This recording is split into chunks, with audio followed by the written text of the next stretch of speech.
I have a group of buddies that get together on Saturday nights. Sometimes we play video games together. Sometimes we play old school RPGs.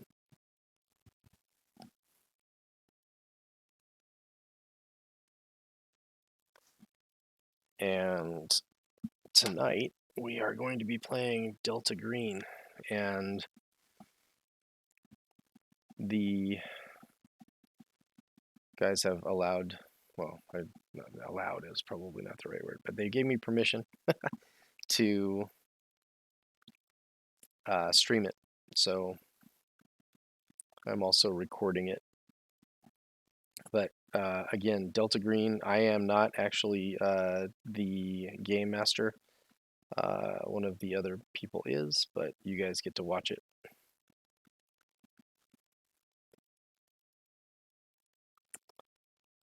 So let me get on voice with them.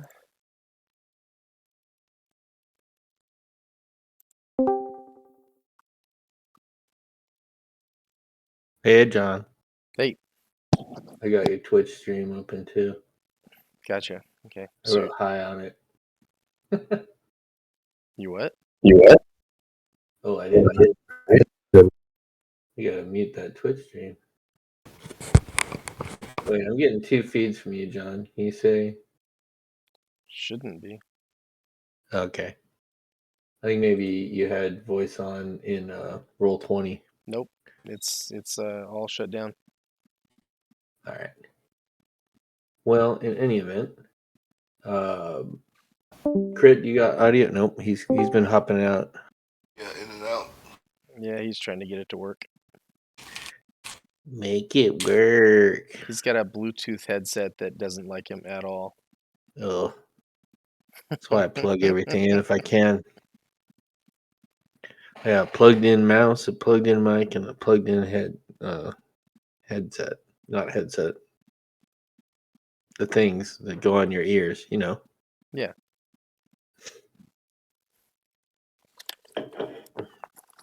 Headphones would be the word we're looking for. Hey, Crit, can you, in the chat, can you let us know if you can hear us? Yeah, he's typing.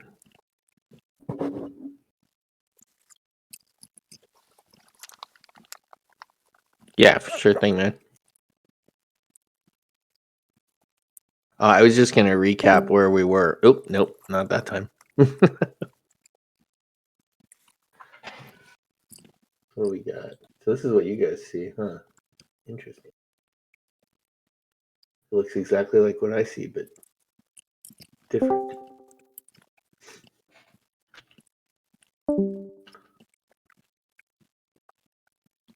Yeah, so John, I was telling you, this one? This the winner? It's like a Zoom call at work where the guy starts talking and then somebody else comes in and he's like, "Hey, who we got here?" And then they're like, "Hi," and then he starts all over again. Or like when you're trying to video chat with like your kid's grandparents and they're just forehead camming the whole time. Yep. All right, can you guys? Hey, there's the dulcet tones. Well, you should have jumped in with a Scottish brogue. Yeah, that would have been awful. I know you guys love when I do accent work, so I'm gonna go into my Scottish. So imagine I'm saying this with a Scottish brogue. Hey. Hey. So this is reintroducing it. It's a scenario code music from the Darkened Room. It's official Delta Green published scenario. You guys are playing a kind of a shock team that was sent in to deal with something that the program wanted kept quiet. So it's late 2017, and in a town in Meadowbrook, New Jersey, there's a house on 1206 Spooner Avenue, and a Delta Green agent who is officially an FBI agent has committed suicide in this house on 1206 Spooner Street. You were debriefed by your contact, Special Agent Jorge Stacy. I think that was you guys picked that name. And he gave you the rundown that he went to 1206 Spooner Avenue 2 weeks ago. So this is 2 weeks after the fact, without informing his contacts, following usual protocols. No one knew why. His ex-wife called the Trenton FBI office and reported him missing. He was found. He had left his cell phone in his apartment after 2 agents from the FBI office checked. And the day after that, they worked with his provider to track his phone's recent movements. They found a number of unexplained visits to 1206 Spooner Avenue. Next day, they checked the house. They found his body in the master bedroom. His throat had been cut cleanly, as if with a straight razor. His blood drenched the walls. One of the agents said it looked like someone had set off a bomb full of blood. Which seems like a terrible kind of bomb. It's not going to do the damage you want. Demoralization. I said do the psychological damage you want. Yeah, what if they're like, same as a what if flash you end up bomb? what if you end up in a Carrie situation though? Someone goes all psychic, telekinesis psycho.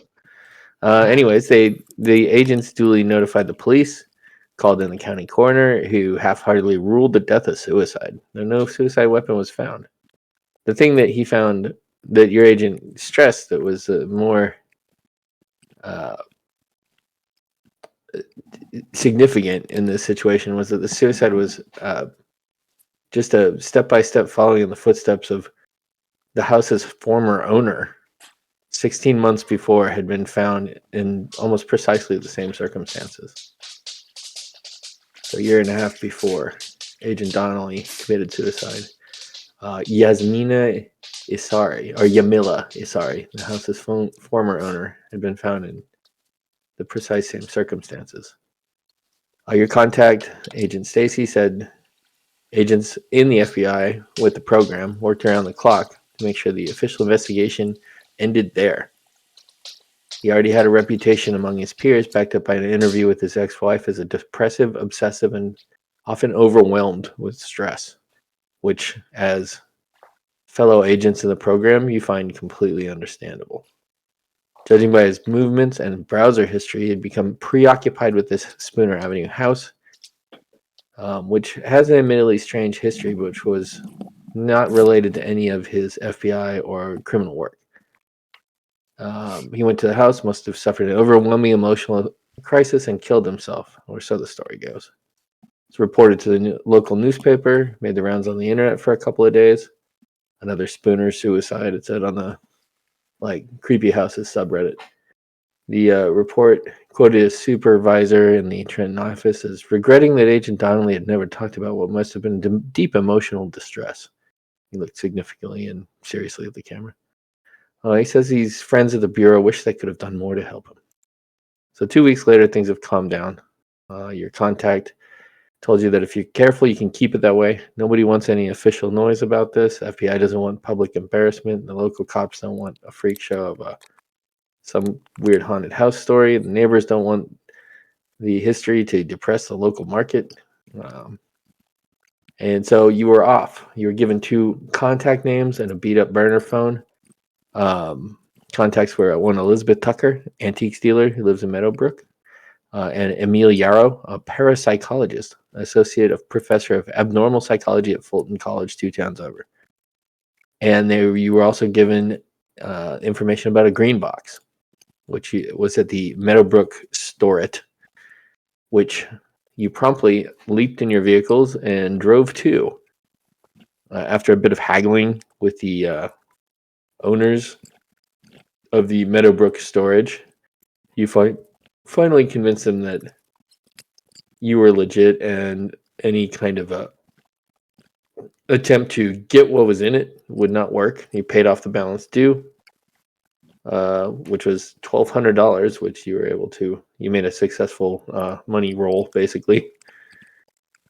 And Brian Miglia, the owner of the Meadowbrook storage kind of resigned himself to the fact that he's not going to get whatever was probably pretty valuable in that storage shed. When you got into it, you found. Oh, you didn't show badges, I don't believe, did you? Or did you? Oh, we flashed everything that we had. Yeah, Okay. baby. So you didn't. Okay. Keep it in your pants.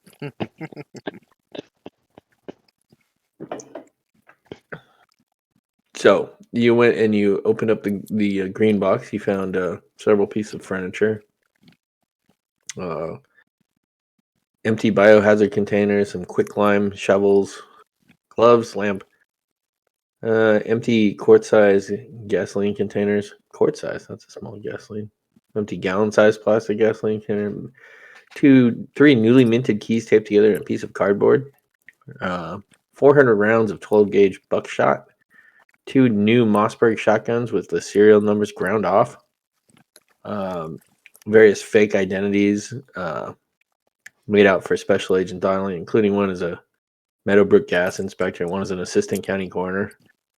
Nikon F36 telephoto lens on a Nikon reflex camera. A pile of frankly insane looking scribbled notes on a variety of different types of paper. A small pile of burned what looked to be photographs on the ground, and a crumbling 4-foot-long wooden coffin covered in dirt. You examined all of the stuff in there. Nothing interesting was found on the furniture. The photos, you were able to make out some faint images of what looked like a house, which you later confirmed was 1206 Spooner Avenue when you arrived there. I didn't tell you that when we played last. Inside the coffin were the just dusty, rotting, crumbling remains of a small child. On one of the hasps, there's a small metal plaque. It said Anton Touré, 1957, and 1966. There's no smell of rot because it was so decomposed. The first couple of pages of the research the notes that you found were more or less coherent, but it gave you the idea that Donnelly's mind had been consumed by this place for years. You know that he is a local to the area, so maybe you intuited that perhaps it was something that he knew about.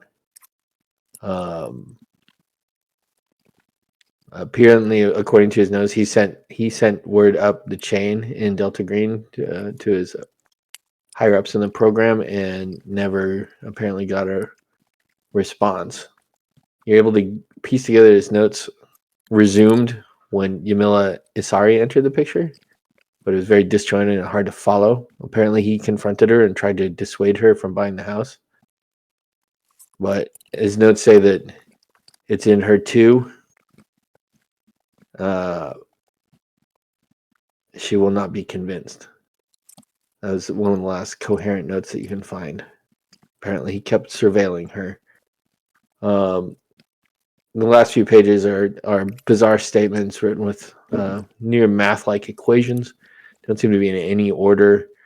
But they all seem to be bent towards uncovering the secrets of 1206 Spooner Avenue, like he believes there is something wild going on in there. Almost you get the impression of someone like a bomb squad member trying to defuse an explosive. I don't know. Did anybody roll psychotherapy or human at that time? I'm checking because you guys rolled a bunch when you got into the into the house. Melee weapons. Yeah, I don't know if we did. Combat knife. Mainly, we just rolled poorly. Thank goodness. Yeah, I don't see. Oh, there's a human. Yeah, and that's the one. So you guys were able to piece together that whoever wrote, if it was Donnelly writing this or whoever, it seems to be Donnelly. He appeared to be very nearly psychotic when some of these notes were written. Leaving the green box, you made your way straight over to 1206 Spooner, as is your wont. Eric, like, sticking your face in the window. and started exploring the house. Do you recall if you did any further research? Was there anything else you did? You went right to the house from there, right? Yep. Yeah, we I were think we. leaving, and then Yeah, I did a computer science trying to find the father, but failed. yeah, we've already left That the was house. way later on. That was after you shot me twice. Yeah, I only shot you once, man. Nope. I shot you once with a dart. Well, that counts too. So making your way into the house, you started to run into some real spoopy stuff. You got a real sense of foreboding trying to enter. When you went inside, you started having like visual phenomenon happen. You saw the bloated dead child grab your hand and ask you where daddy was. You heard like one of you guys was in the dining room and heard something underneath the floorboards and something else running around inside a cardboard box, and you just said nope and left. I think that was you, Tom, Dr. Gottlieb. You're like, yes, I'm not examining that. I went upstairs with them, then I saw the horror scene up there. Well, what happened was you went into the kitchen where Agent Quint sprinted out of the room suddenly, and went upstairs. What's your character's name? Harris Tweed. Harris Tweed. You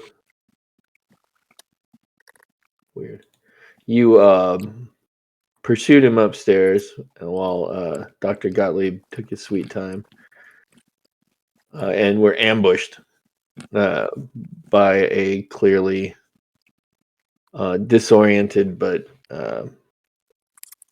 very capable Agent Quint, who you guys scrapped for a while. There, you saw some sort of bizarre phenomenon of a woman sitting at the end of the room right as Agent Quint attacked you, if you recall that. And then I left out the window. You leapt out the window after a bit of battling. Agent Quint ran for it, or Agent Quint recovered and ran for it. And Dr. Gottlieb had already noped out of there after sending a couple of trank darts at people. And we ended up with you basically falling out of the front door, pretty much, if I recall correctly. Yeah, I kind of fell out of the front door, and then I got shot, not by a dart gun, by Gottlieb, who thought I was still deranged or something. Yep. Yeah, 10 points too. Yeah. So, and then we went to credits on that. So we're just gonna smash cut right back to there. And that was last week on Music from a Darkened Room. And so you're laying on the front porch. It's like right here on my skillfully drawn map. And the other fellows are on it's like a kind of a roundabout. So I tried to help John's character get into the car, I guess. John, so just like set the scene. We're going just right from when you got shot. So what are you guys saying to each other? What's happening? I was under the impression that we actually made it out of there. Yeah, I thought we were in the car. Did Yeah, you we'd guys already do left. that? Yeah, we left. I did a computer science check. Yeah, Oh, so there was a first aid on yourself. and we You guys got both tried a to- heavy breather in here. Might be me. I don't know. My nose is stuffed up. Okay. Okay, so yeah, you guys are in the car driving away. There's a failed computer science and a failed first aid. And then let's just cut to a hotel room? What are you guys gonna do? Yeah, we're gonna need one stabilize our buddy here, and then I think we need to go talk to that psychotherapist person. The parapsychologist? Yeah, that one. See if we can track the father down. Well, you guys give me your plans. We gotta fix the damage I did to John first. Yeah, I need to stop bleeding. That's my first consideration. All right, so you guys are in a car. Who's driving? I might as well. I can drive. I'll drive. I thought it was your character, Crit, driving. I think I was driving because I got the car after I jumped out the window. It's like blood squirting off the windshield, and you turn on the windshield wipers. So, can I try first aid on John? Yeah, you guys give me some flavor. What does it sound like when you guys pile into the car? You shot me. I'm Gottlieb. sorry. I'm sorry. I was scared. Yeah, we can discuss it later. We need to go. Right, tell me. You guys can just describe the action too. I'm Where in did he the shoot me? driver's seat. What's the funniest place he could have shot you?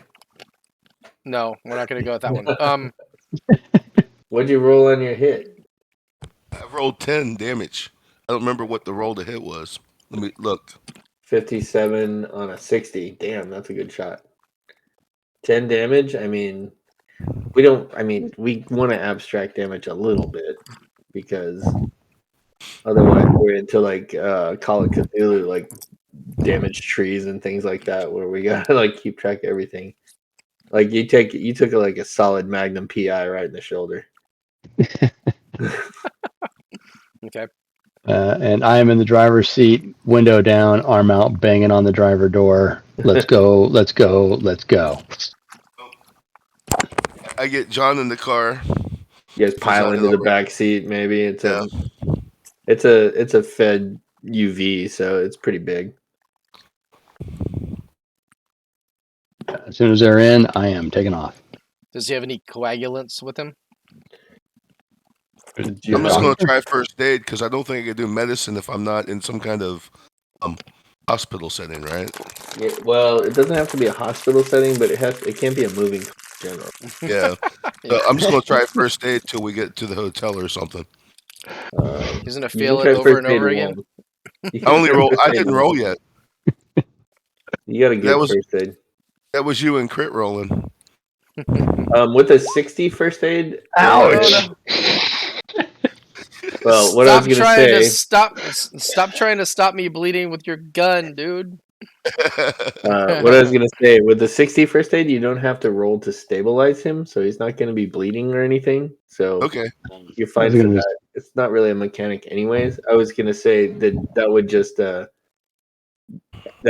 heal him, like give him some hit points back, but Just not stabilized. today.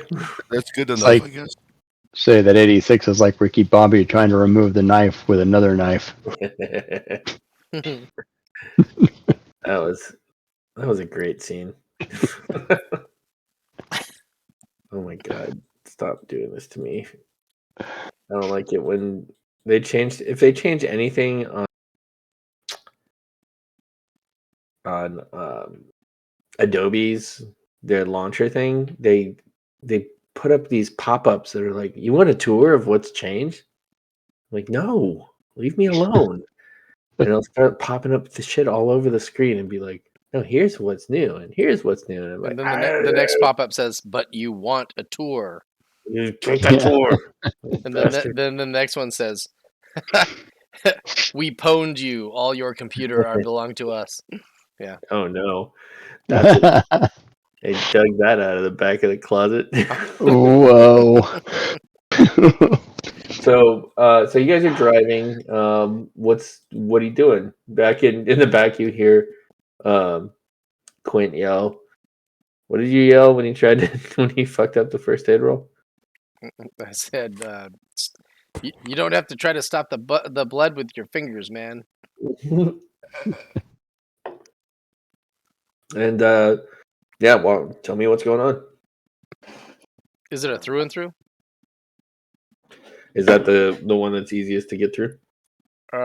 It's the one that's less likely for me to die in 3 days. There we go. That's the we have a winner. Okay. So you don't have to dig a bullet out. Is basically. Yeah, basically, it's when the bullet is in you that it causes more damage, and you usually, I mean, in real life, you want a through and through, even though there's likely gonna be you know, I don't know, tissue damage and stuff like that on the backside, the Oh backing yeah, wound. yeah. Well, Um, the big hole. yeah, but a mushroomed bullet inside of you Ooh. is way more dangerous than it having passed into something behind you. That's well, even as a child, because I said Magnum PI. As a child, I would watch that. That guy's gonna be messed up. Yeah. Like he gets shot in the shoulder, go ow, and they'd wrap a bandage around it, and the next week he's fine. I'm like, that's physical therapy for a long time. Can't even Yeah, imagine yeah, it. They careful, should have John. started. He's gonna start making us roll for infection. Nah, there's very certain things that you got to do in Delta Green. Thankfully, it's not like in Call of Cthulhu. There's like a 4-page spread of what you do to determine what happens with every injury. Delta Green's kind of like if it doesn't kill you, then it'll just make you a little crazy. So like real life, anyway. Yeah, kind of.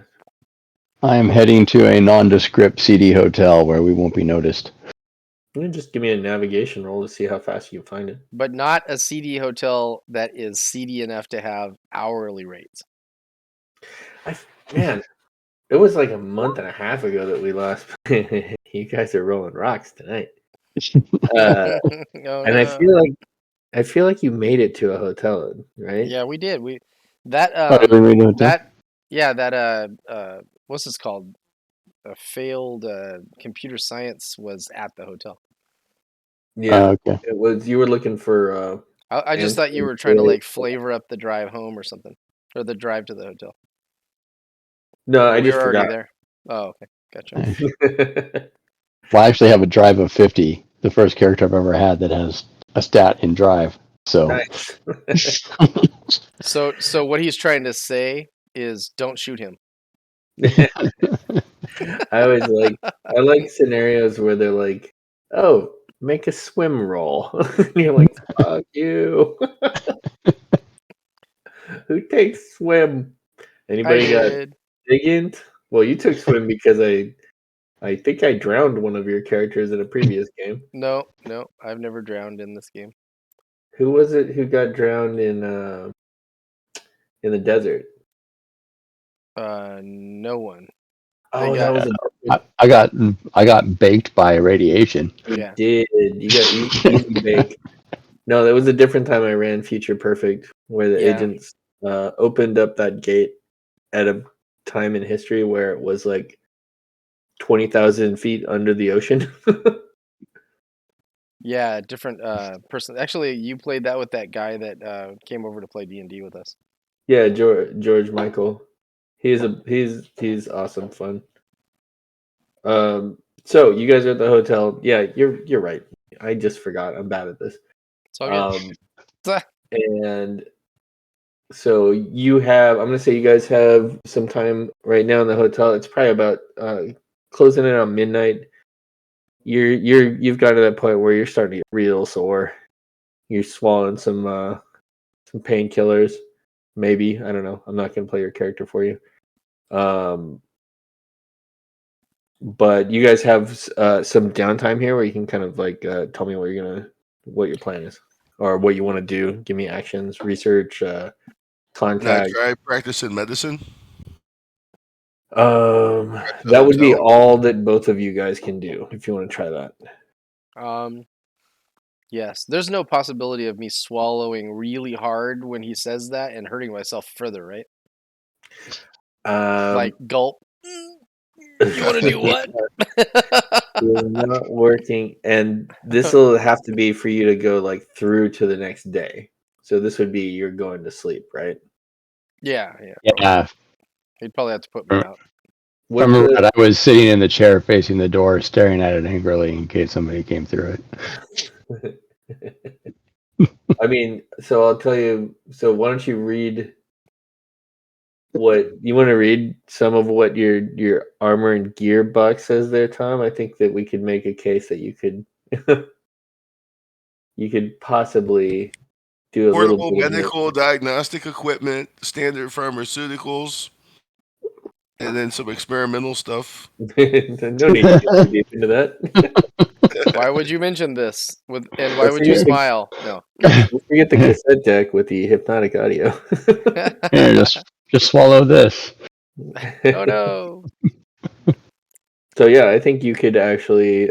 I think you can make a reasonable case that you could set up a pretty strong facsimile of a treatment room in this hotel. Maybe you push 2 tables together and throw a sheet over it, boil some water, sterilize some shit, lay them down on the table, give them an iPad to like watch some YouTube vids on. You say anything before you go in? Hold still. Always. Is it safe? Oh no, Oh my god. Do you have a luck token? if not, no. It's not on my sheet. Do I have a luck token? I'll let you use it if you have one. I do not. I don't think we were given luck tokens for this. Do you have Yeah, we luck? were, because I used one. Oh.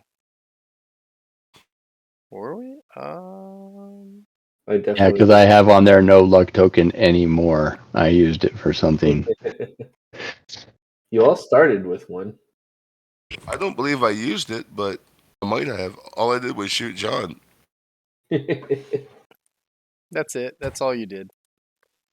I don't have it written anywhere on my sheet that I have a luck token. It would probably be under like personal details and notes No, or nothing gear. there. Okay, well I'll say that you guys could both have a luck token because I don't remember. So there. I should have had them. I was the only one that used one that I remember. I gave you all one to start the game, and that if you recall, that means you can swap the digits. I'll go ahead and use mine since I shot him. So, So- John, make a note. Like under where did you mark yours down, Crit? Just under armor and gear, it just says no luck token anymore.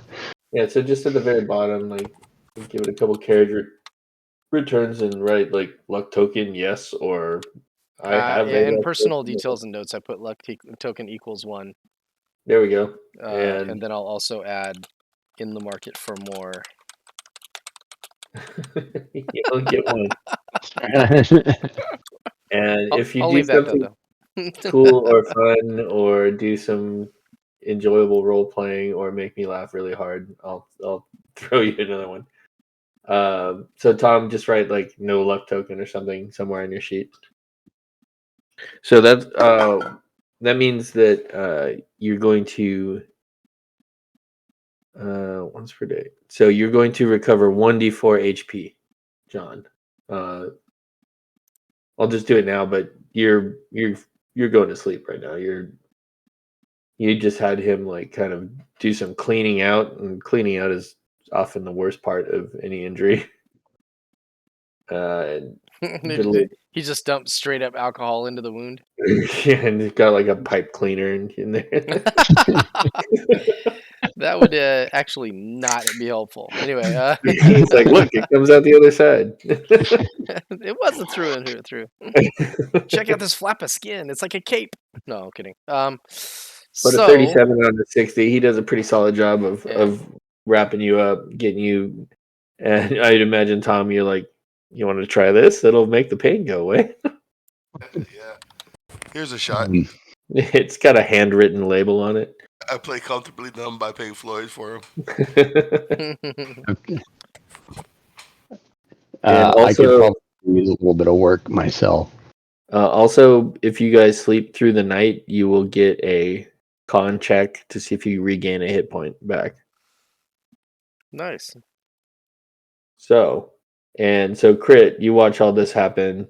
Mhm. It probably is like an hour worth of work, and by the end of it, you guys help Agent Quint onto one of the beds. There's like a twin bed, two twin beds, next to each other and a couch in this The hotel sheets all room.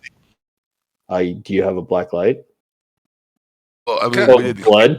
Yeah. Oh, sorry. I was thinking of other fluids. Whoa. There's the sheets that you used are definitely all bloody. Why didn't you do this on the coffee table, man? Take those with us, I guess. Well, you didn't do it on the bed. You did do it on a table. All right. Still got to take the bloody sheets. Wait, what bloody sheets? The ones that he put on the table.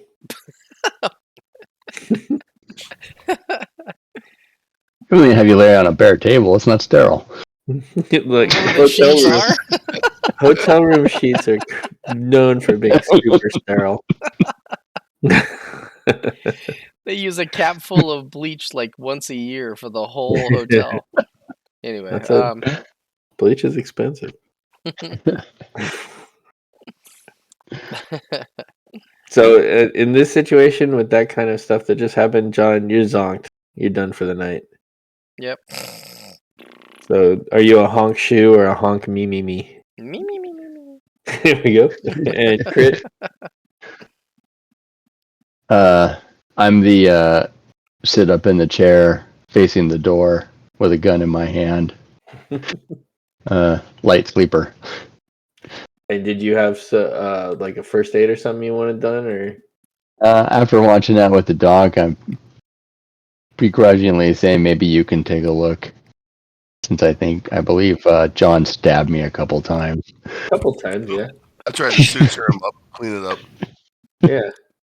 You rewind your cassette tape of The Dark Side of the Moon. I do. I sync it up with Wizard of Oz. Okay. Hey! Mazel tov. Nice. So he almost kills me on purpose and then just like.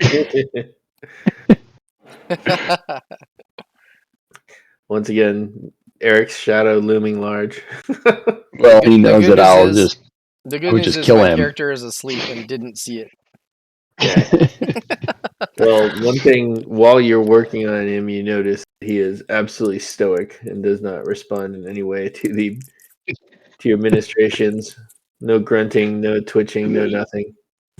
I just sedated him a little bit, I think. No, just get it done. No, he refuses the sedation. Oh yeah, I'm not letting you sedate me. I sew him up with a carpet needle. Oh man. Yeah, you clean out his wounds. You get 1d feedback. When do what? 1d4. 1d4. I thought you said feedback. That's Whoops. 44. That's 44. That's I get one. Then take the first one. You would get What's two. that? Two. You get two. You Two? rolled a 2. Oh, okay. Look, I doubled your HP. But I want 11. Anyway. Yeah, and other than that, like Crit, you and John are kind of chilling for the night. You can both in the morning roll a con check to see if you regain a hit point. I'm gonna say you can't really do anything particularly strenuous for the rest of this evening. You can wait until tomorrow, make a phone call maybe, or look at your phone. No, for the night, I'm just going to sit in my chair facing the door. And John is, and honestly, in this case, Tom, Right. I think that would have been a first aid roll rather than a medicine. Otherwise, if it was a medicine roll, then Crit can't do anything. He'd have to be sleeping right now. All right. So, do you want me to roll again, or they're both No, six? you're fine. They're both 6. Oh, I'm asleep. I'm just you're very asleep. light. I'm in the chair, upright, very light sleeper, gun in Okay, I'm gonna hand, say- resting on the armrest, just pointed towards the door. So. He just denied drugs. That's all. Okay. Either way, What is that jerk that you experience sometimes while you're falling asleep and then all of a sudden you jerk awake? yeah. What is that called? It has a name. Done it many times. Where you feel like you're falling suddenly, and you're like, "Wow!" It's called a something jerk.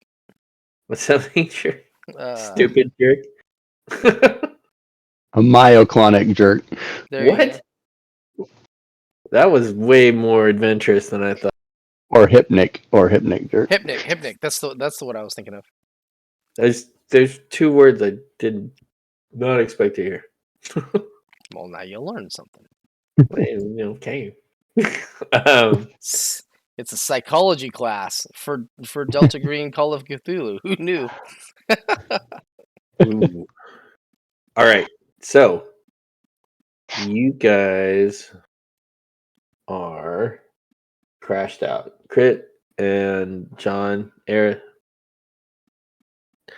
and Tweed, or Quint and Tweed are both zonked out.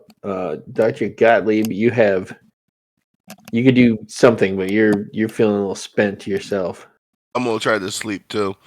You can go to Sit sleep on the sofa, sitting, not laying down. with the Dark Side of the Moon playing. Right. Wizard of Oz going. You hear a buzzing. Bzz, bzz, bzz, bzz, bzz, bzz. Someone's phone. Who had the phone given to you by Me. Agent Stacy? So in like the coat, Quint's coat pocket, you can hear him buzzing. Yeah, the one with the hole going through the back. Yeah. Whatever caliber gun you have.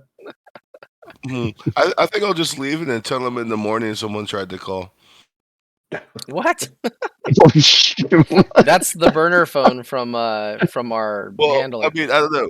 Would you want me to go through your pockets while you're No, sleeping? It's not on asleep. me anymore, This is- dude. You performed medical surgery on me. You guys are asleep. This You is probably this is took my Dr. stuff off. Tweed's call, or Dr. Gottlieb's call. You guys are asleep. Okay. All right, so I know I'll dig through his pockets and find the phone. Yeah, there's a kind of beat up older phone buzzing. It has an unknown caller. I answer it. You hit talk. Do you say anything? I say, Gottlieb here. And you hear like a giggle.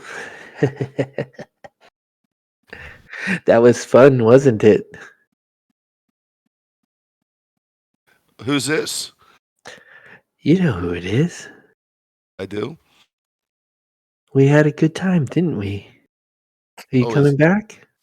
It's the boy. Oh. Anton, he's here. Oh, is it the mother? You'll see. And the call disconnects. Oh. So that Feeling was pretty good. So yeah, roll sanity for me.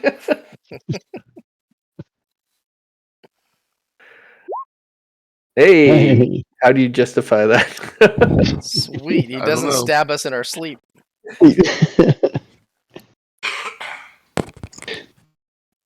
So I 1d4 or 1?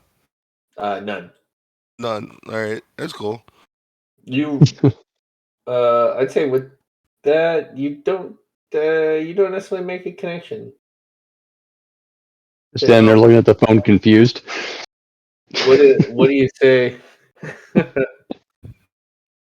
imagine that there's a Potterism there. This was the phone given to us by our handler. Yeah, Agent Stacy gave you that. But it wasn't Agent Stacy. No. No, that phone only has 3 contacts in it. Yeah, the 2 contacts offered you, and Meadowbrook store it. Must have been the previous owner. It's a burner phone.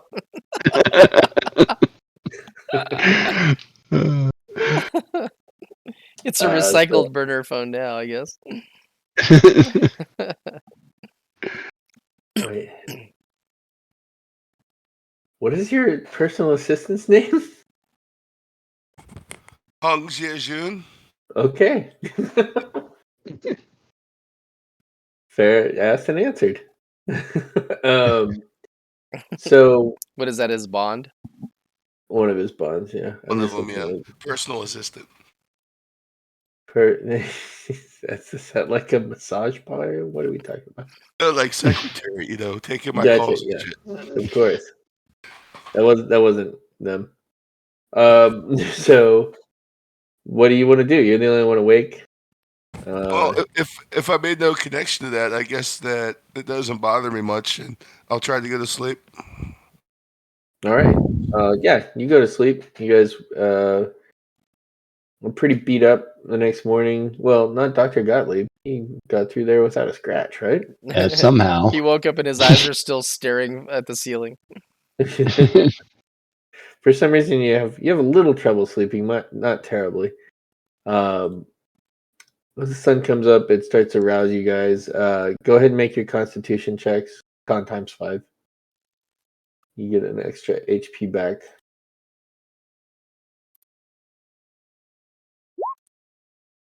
Yeah. I'll say you get 2 HP back. Oh, sweet.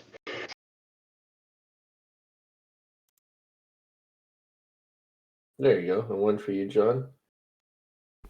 So when they're waking up, I tell them about the mysterious phone call. Go ahead. I said the call came in on an unknown number.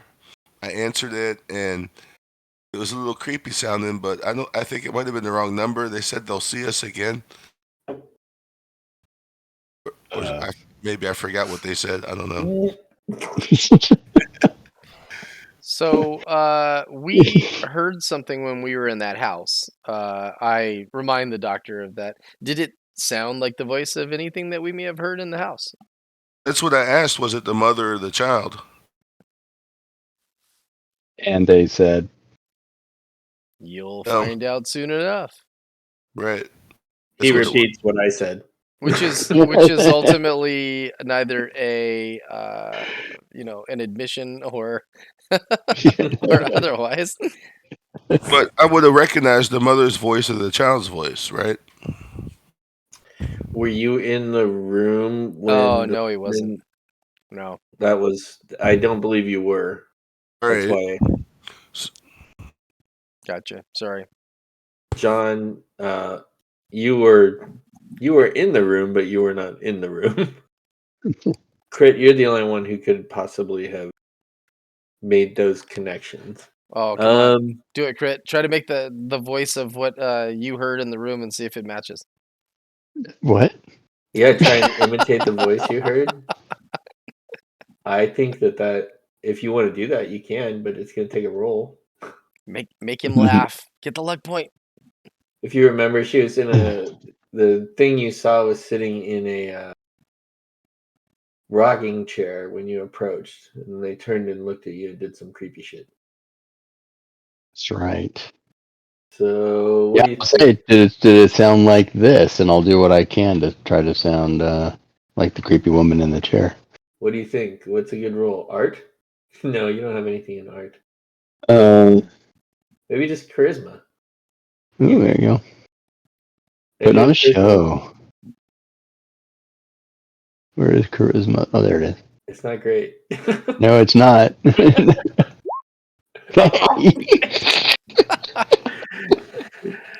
So I picture like the My Little Buttercup scene from the Three Amigos. You're very terrifying looking, but you're like do a convincing imitation. So yeah, Dr. Gottlieb, you hear, or at least you're given the impression of the voice that you heard. I say that was it exactly. All right. Well, that was some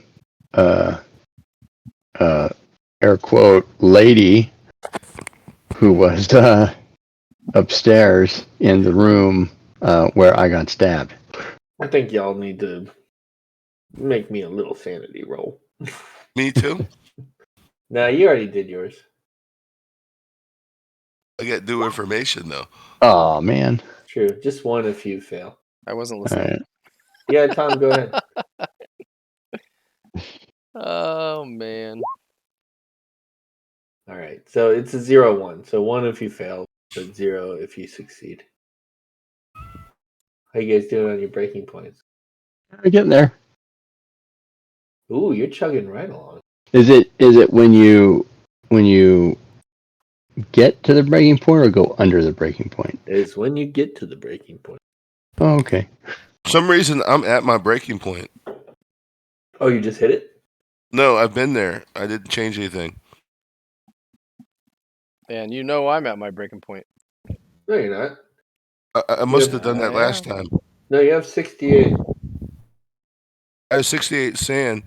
Yeah, your breaking point's 56. So when you hit 56 sand, Oh, I see. All right. then you have to do. Yeah, like I'm at 53 sanity points and my breaking point is 52. Yee. Yeah. Oh, And I'm at a current 66 sand points, and my breaking point is 68. Oh, did we not contend with that? We did. That's why. Yeah, Crit got stabbed twice, and I got shot And, twice. No, actually, that was unrelated.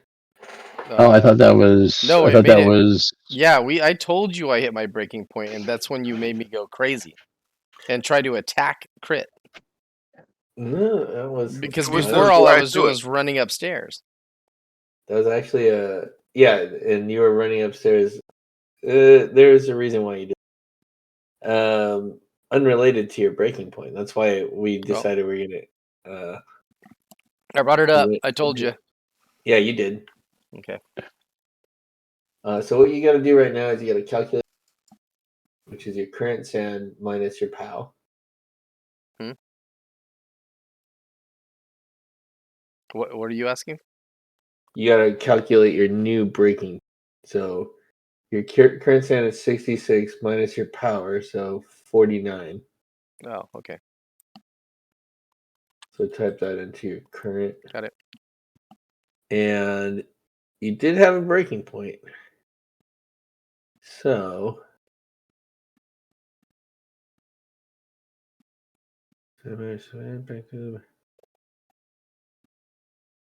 all right. So I'm gonna ask John, or Crit, and Tom to disconnect for a minute from audio. All right. Let's see. I'll go get coffee. Yeah, just watch the chat, and I'll tell you when you can jump back in. Okay? All right. So we have when you hit a breaking point, you get a disorder. Okay. So we can come up with one that you think makes sense. We can use the to have like a what the fuck is it? They changed, like I said, they changed. God, how come I can't think straight? Adobe Acrobat on me, Okay. So and some. should I look up RPG game books, Delta Green Agent's Handbook?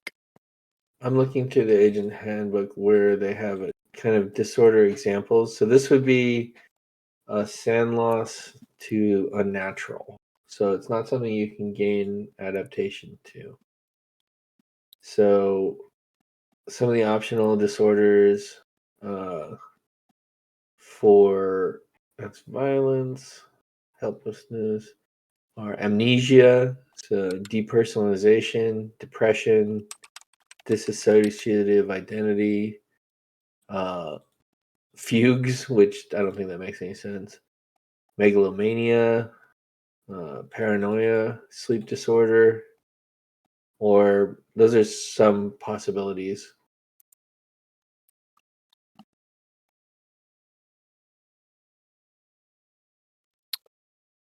Intermittent explosive diarrhea disorder. I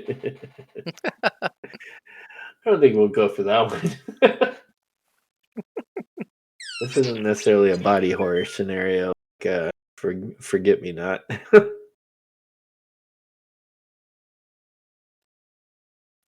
Totemic compulsion.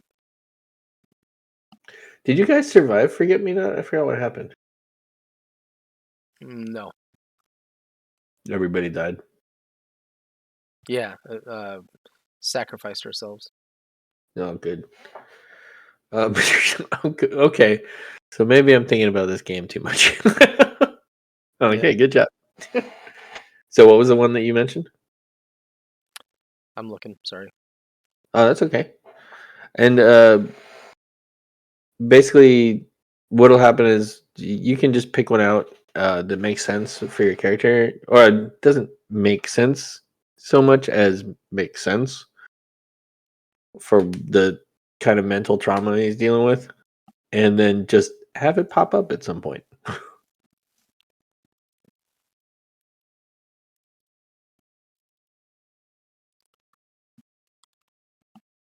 Kind of like megalomania. Megalomania or amnesia seem to make most sense. Or paranoia. That's not a bad one. Paranoia is pretty solid. I don't know. Dissociative identity disorder. Yeah. Oh man. Dissociative. Where is it? Most of the time, your agent seems fine, but in an acute episode when under extreme stress, he or she takes on an alternate identify with his own personality and memories. I think that is glorious. Yeah, that'll be it. Okay. So start thinking of identities. I will let you know when you need to. I think that you can control your agent. I trust you to play it correctly. So go ahead and write that down and surprise me. I'm gonna let the guys back in. Yep.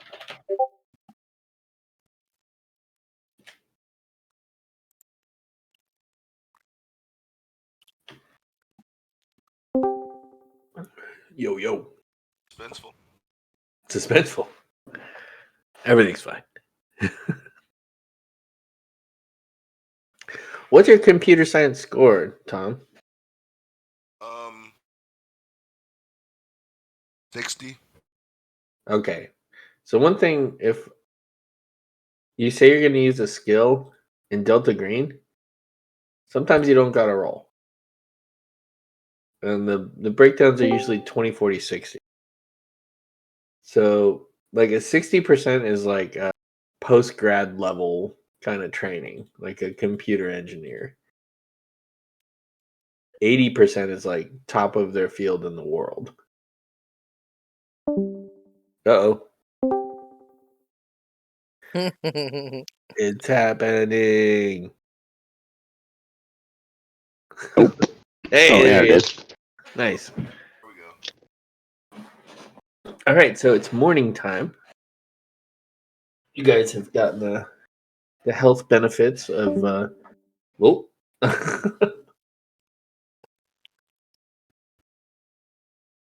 In and out. In and out. Ever seen the form of banana video? I don't think You were very quiet and far away when you. I have the boom way up so you don't hear me breathe. Oh, nice. No crit. Nope.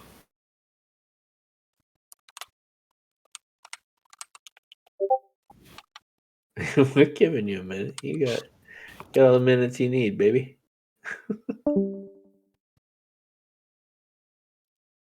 But yeah, if there's a situation where you have to do something where you're not on time crunch, or there's not like tentacles like squeezing the life out of you, or like there's not some stressor on you, and you have like 40 or up, you can usually succeed at it right away. So if you have a 60 computer science, usually you can Google shit with no problem.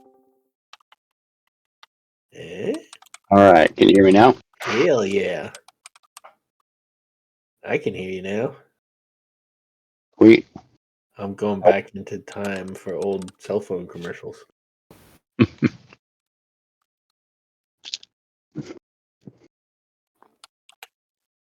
All right, so you guys are awake. It's morning time. You get your continental breakfast. What do you guys get from the continental breakfast? I make the waffles You got to make the waffles. for everybody. Come back with 16 waffles. coffee and a cigarette. Excuse me. What's your breakfast bar move, John? What's Agent Quint? Eating my pride. So An honeydew, orange, an orange. an orange, and boiled egg. And You the can have boiled egg waffles is too. I called. made them. A Wait, cold boiled egg. yeah, cold boiled egg. All right, so taking stock of the situation. If he made waffles, I'll take a waffle and I'll wrap it around the cold boiled egg. Everybody else roll sand. Just Do kidding. we have any mayonnaise and peanut butter? Because I'll roll Oh, sand too. No. Hell Anyway, no. All right, so you guys have you seem to be safe. It's morning time. You don't have any calls or there's no cops kicking the door down. What's your plan? Can I try to find the father again? Yeah. Computer search. Yeah, you do. You crack open a laptop or you on your phone or whatever. Yeah, some kind of device. You do some searching for it's Anton Touré. So what you saw, and it brings up a couple of news stories from way back in time, the 60s.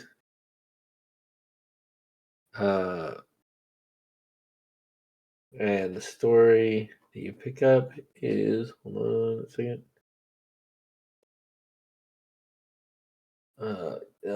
And Adam Touré, retired electrical engineer in Quebec. He's 82 years old. He lived in the Spooner Street house, 1963 to 1966. And his son Anton died in the house. His wife Rebecca was and continues to be permanently committed.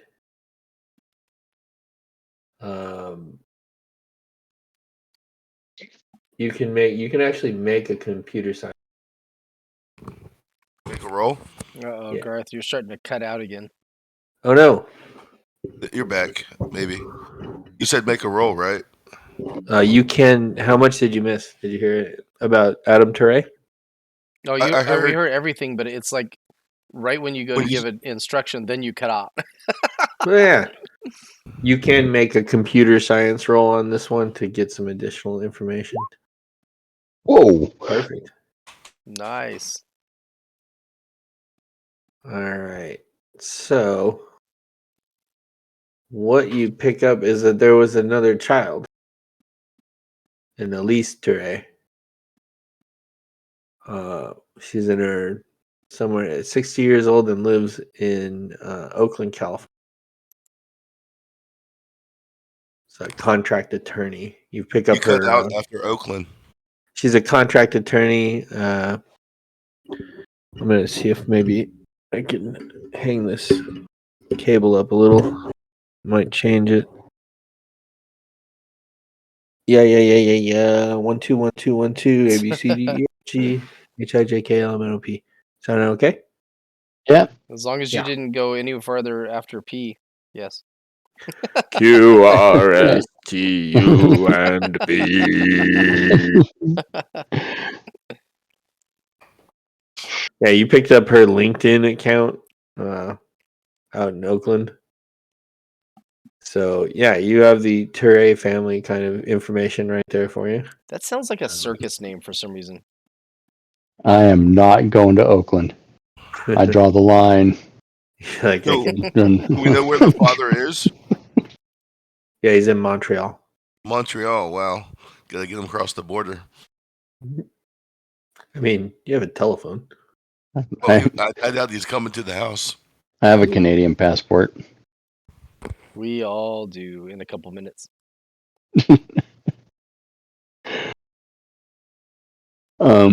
We should probably call our contacts too. The two people that might be able to help us out. Yeah. So you are. I'll give you kind of an overview of where you are. You're in Meadowbrook. You have the name tray that you picked up from the Meadowbrook storage. You have the whatever records perhaps that are available in the town. You have neighbors perhaps that you can interview. Any local authorities perhaps you can interact with. Any official records. That's kind of a Delta Green thing. Is checking into official records and trying to, lie to officials about who you really are. And your contacts, the two special contacts that were given to you by your handler. Right. One was the paranormal. Yeah, you have Per- Emil Yarrow and Elizabeth Tucker. Emil is a parapsychologist at Fulton College, short drive away. Elizabeth Tucker is an antiques dealer who lives in Meadowbrook. Oh, she's here. We should go see her. And of course, you can always split up. Because that never goes poorly for us. I tell you about the one. There was a scenario I ran for a group online. There was a first Delta Green scenario for a lot of them, and how they did that thing in a movie where you we've solved it, everything's wrapped up, and they're like, oh, we gotta tie off this one loose end, and one guy goes off by himself, and then they realize, oh, we didn't solve anything. And two of the players were just sitting at the safe house, having a scene of washing the dishes and talking about their personal lives, and the other one was engaged in a life and death duel with this horrific eldritch creature from hell. And we just kept cutting back and forth, girl from Ipanema, it's duel of the fates. It was super fun. Nice. He ended up getting his spine ripped out though, so come see, come saw. So well, let's go see the lady who lives in town. I mean, we should probably call her first, not just roll up on her. But I'm not going to tell you how to live. Does she have a shop? You're super quiet, Tom. Does she have a shop, the antique dealer? You gotta let me scroll to where she is on the document here. Scroll faster. Control F. Okay. Well, hey. Not Alt, like that. Alt F4. that fixes everything. Power button 4 seconds. All right. So she does have a shop in Meadowbrook, a little storefront. You guys can get there easily if you say yes. Yes.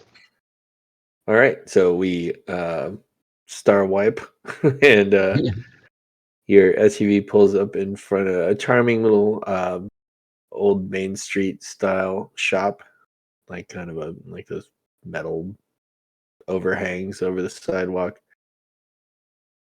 Nice greenery heading into fall, and the window says antique tracker, and features a prominent URL, antiquetracker.com. As you pile out of the SUV and open the door, a classic little bell on, and near the back of the room, crowded with very interesting antiques, furniture, artwork. A woman looks up. She's young and attractive, with curly brown hair. She has glasses on. She takes off and she says, she looks you guys over and says, "Gentlemen, can I help you? Welcome to Antique Tracker." We are looking for, what was her name? Who? The antique dealer lady. Oh, Elizabeth Tucker. We're looking for Elizabeth Tucker. I'm her. What can I? She walks around from behind her desk and kind of tucks her glasses into a pocket and holds out her hand. Who do I have the pleasure of meeting? Were we told that she's aware of Delta Green, or do we need to play this like she has no idea? She is what... a friendly. So the protocol with friendlies is you try to let them know what they need to know to get the help you need, while not telling them everything.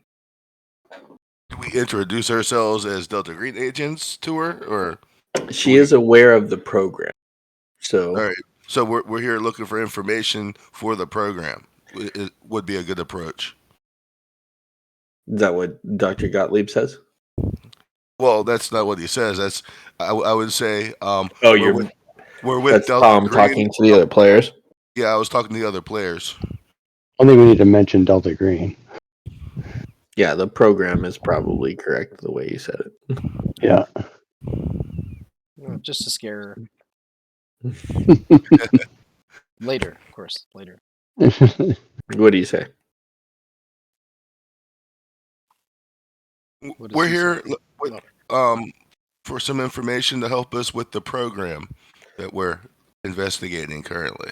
So Dr. Gottlieb walks forward and shakes her hand. You say that, and then you say who you are.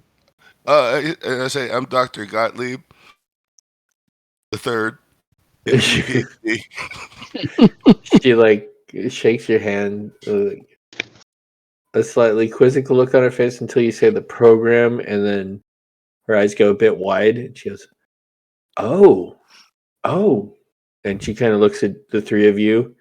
She goes, "Well, that makes sense." 1 second, and she walks past you, and she flips over the "Sorry, we're open" sign to "Yes, we're closed," and locks the front door. Man, And she says, I make a mental note to buy her a sorry, not sorry, we're closed. and she says, "Come in, come in. Wow, it's been a couple of years. I did not think that I would still be contacted. I began to think maybe it was a fever dream. But yes, would you like to sit down? Would you like some coffee?" I struggle with the urge not to say, don't sit super close to Gottlieb. You might end up in a fever dream. I say, sure, I'll have some coffee. So you guys get settled around the desk. She pulls, there's chairs around. It looks like it's kind of where she does consulting with customers. And she says, like, my specialty, the few times that I've helped the program, she kind of looks a little wide eyed about it, is I'm an expert at tracking down family heirlooms, antiques. I can make deals for items that maybe. She chuckles a little bit. Says maybe it's not quite what the provenance is asking for, but what can I help you with? So I tell her the family that we need to find information about. What was his name? It starts with A. Anton Touré, Anton or Touré. Adam. Adam is the father. Oh, the father, Adam Touré. In any heirlooms or antiques that may have made it to her shop or that she knows about out on the market. Oh, Adam Touré. Not a name that immediately brings it. Do you have a few moments to wait while I look into this? Certainly. Or also maybe look at the Spooner, anything from the Spooner house while you're researching. 1206 Spooner Street? Yes. She kind of looks at all three of you again and does a little gulp. She's very she is an open book. You guys can all see exactly how she's feeling, but she seems extremely smart. And she starts doing some researching while you guys are sipping on your coffee. He goes, yes, Teray, he was an owner. He owned the Spooner Street house until his son died. What year was that? I have to scroll again. Okay, I'm gonna search instead. How's that? You guys happy? Control F. Looks like he bought it sometime in 1963 and left in 66 after his. And her face gets a little pale. And we're in the 90s right now, right? 2017. 17. Oh, And she 27. goes, oh, yes, his son Anton drowned in the toilet of the master bedroom. Oh, my. Well, that's unfortunate.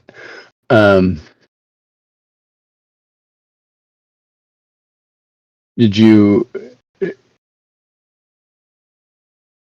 you happen to have any pieces from the home? I can do some research into potential antiques that have been disseminated from the home, perhaps auctions, private sales, anything that has a certificate of provenance associated with it in my world tends to leave a paper trail, and it looks like she's doing a little bit more looking. It looks like this house has been around since at least 1940. Does anybody have like architecture or history or anything like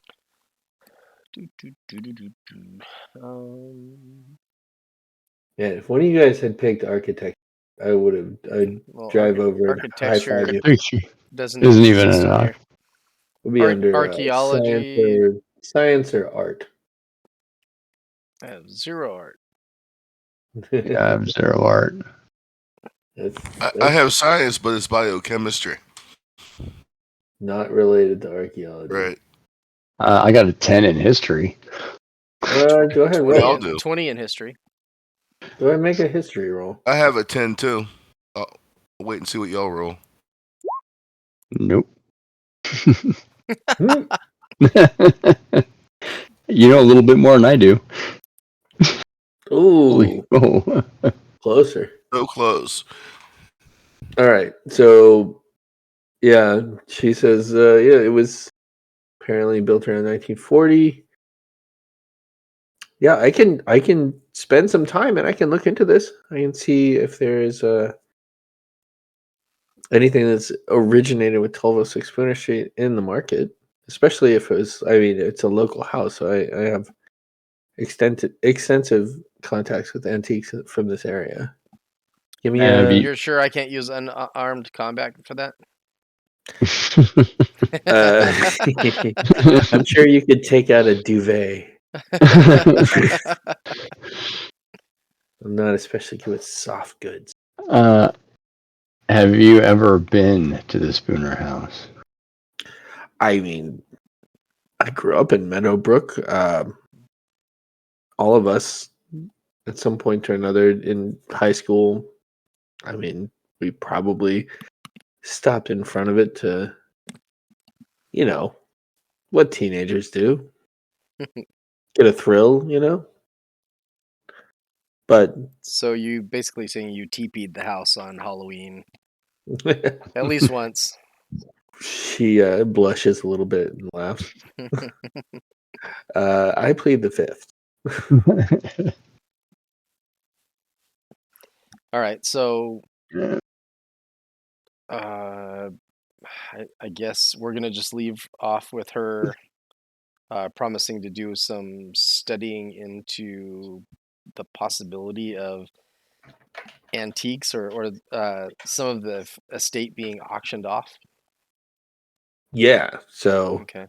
basically, what you get from her is that she will look into um, estate sales, trades, like kind of consignments, things like that that have to do with antiques from the Spooner house. Okay. And this the Spooner House is kind of I mean, the whole area ultimately knows about this place. So you know, getting a piece of furniture or some sort of heirloom or something like that from this would be or could be considered an occult must have, Hmm. you It'll know. be interesting to find out what she finds and see Yeah. what happens with that. All right. Unless she gets a phone call. Are you guys Yeah, yeah. are you guys still in her shop, or are you Um, I think we'll let her do her research, and then maybe we go check out the parapsychologist. um you guys gonna bid her farewell, I'd imagine. Yeah. She is Yeah, tapping away at her computer, and she holds up a finger. She says, hold up. Kind of like distractedly, kind of like someone who's deep in a researching situation and they found something. Nice. And she says, she pulls out her cell phone and taps on the screen and then puts it up to her ear. Waits a second. And she says, yes, Mrs. Harrison? Mrs. Harrison, this is Emily down at Antique Tracker. Yeah, did you yeah, the little shop. Did you okay, this is a long shot. Do you have an end table that you purchased in 1956? I'm sorry for such a yes. Oh yes, you oh, amazing. Oh, you are a firecracker. Amazing. Yeah, I have some gentlemen that were possibly interested in they're they're doing and she kind of looks at you and shrugs. Podcast about the Spooner Street house or Spooner Avenue house? Uh oh, fantastic. Fantastic. Thank you so much. I will let them know. Yes, yes, yes. Oh yeah, well, wonderful speaking to you. Okay, goodbye. She hangs up and she goes, I found one. Uh Yeah, we're end gonna say table. awesome. It- Keep looking. it- End table. She spins around her monitor and shows you some auction house pictures of an end table that are in black and white. Okay. Uh, and she says, There aren't any like yes. pentagrams or anything like that written or burned into it. It looks like to you, it looks like a fancy end table. It has some So odd markings on it. yeah, when we were going Enamel. through that uh storage facility, didn't we find some strange uh furniture there too? You found furniture. None of it struck you as strange. Oh, okay. All Is right. You it do have a strange? furniture expert with you right now, though. We took pictures of all of the stuff inside that storage bin. That's true. So why don't we go ahead and share that with her before we leave? Yeah, Yeah. the only uh so while you are thinking that through, she goes, okay, so this is shit, I gotta scroll back down. Hold on. This is her name is damn it. Emily? Oh, There it is. No, her yeah, I like. Elizabeth. I Oh, said Emily when she was on the phone, but I meant to say Elizabeth because I forgot her name. oh, okay. Because E names, they're all E names. Elizabeth was the one who called Emily Harrison. Ah, She says she lives on the far side of town. I found a record of her purchasing this table at a estate sale in 1956. She's a widowed woman. She's 77. She does make occasional purchases in the antique.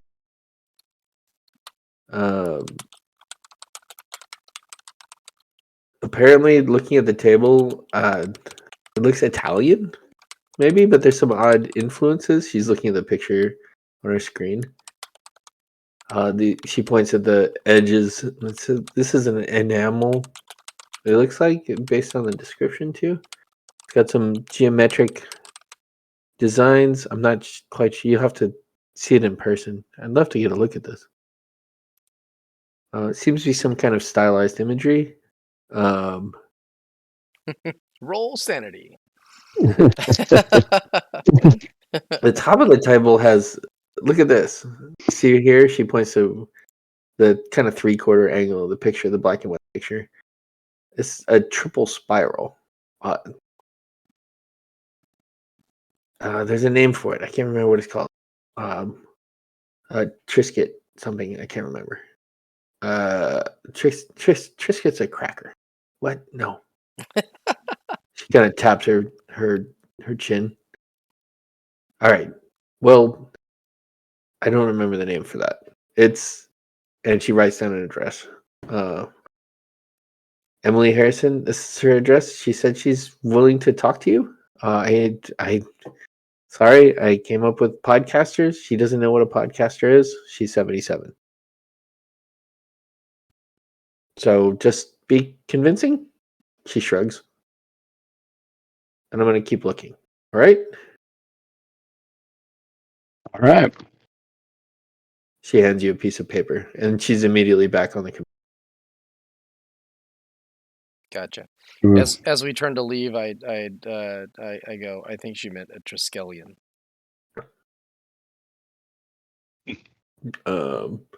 Roll listen for her. And she goes, yes! And then back to the computer.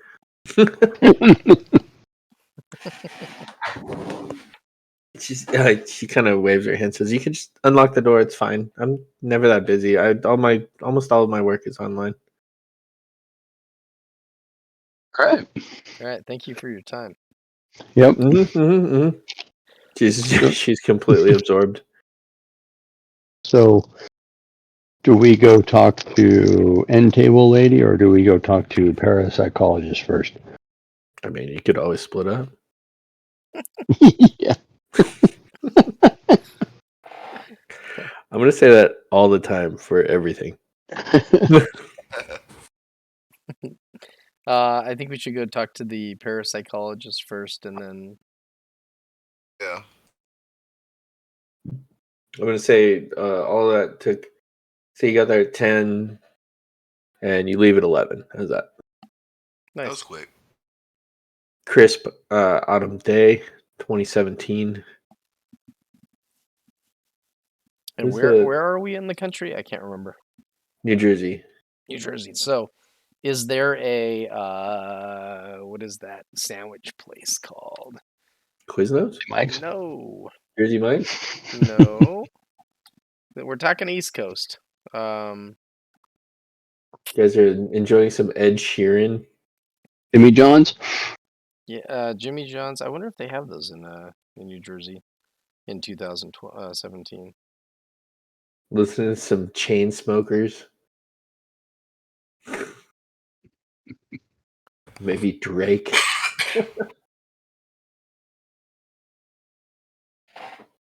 All right, so you guys leave the shop. You guys are on like kind of the little old There town. are indeed Jimmy John's in New Jersey, and they have been there for a while. So, Okay. yeah, we could go eat at a Jimmy John's if there's one in this tiny little town. Works for me. How far away is the parapsychologist lady? Man. Oh man. Sorry. Emil Yarrow. He's a couple towns up. So it's like a 30-minute drive. Okay. Did Did the person that wrote this module have no concept that there are names that don't start with E? He did, because there's so many names you haven't found yet. Oh, okay. Gotcha. I am trying to keep track of them. And this one is like a 10th of the other one that we were playing that I had to take like a permanent break from because Too it much broke my information. brain. Yeah. Not permanent. I had an indefinite break from it until I can spend some serious time reading everybody and all of the different spider web like connections between all of them.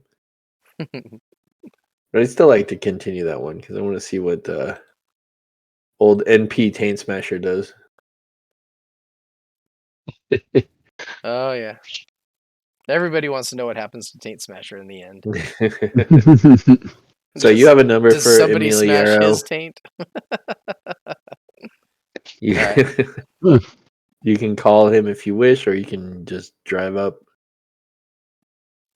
Stick You your want to fist roll in up the on window. him, or do we want to give him a heads up that we're on our way? Heads up. And you can always split up.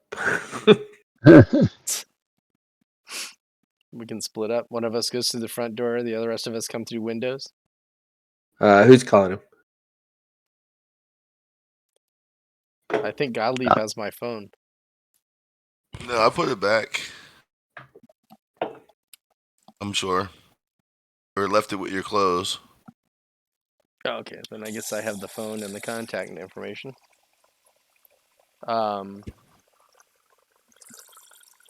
Sorry, I'm leaning over and getting some water out of the spigot thing.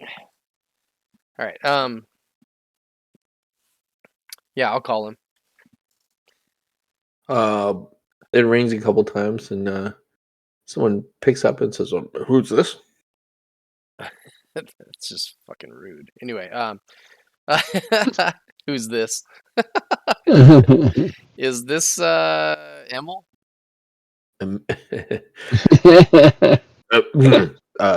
That's Doctor Emil Hierro. Yes, that is me. Who am I Emil. speaking to? Emil. This Yes. is contact with the program. Program. Oh, program. Yes. We're Yes, coming. We're coming in. We need to talk. Please expect nah. us. I will. Do you know Coming my in address? hot. We do. Okay. See you soon. Goodbye. I don't even say anything. I just hang up. So, driving montage. Do you guys want to do anything while you're driving? He's gonna bust Nope. some donuts in one of the intersections. So then we have to bring a cop into our world. Oh wait, no. I'm offering drugs to everybody. Yeah, Eric isn't here to shoot the cop, so anyway. All right. So yeah, we're just gonna drive over there, but we're gonna sing like show tunes on the way or something. Yeah. Which one? I have no idea. Someone come up with a show tune. Luck point. Wasn't I really need this job was a good one from the only funny part of that movie with Will Ferrell in it. Most of his movies? Yeah, pretty much.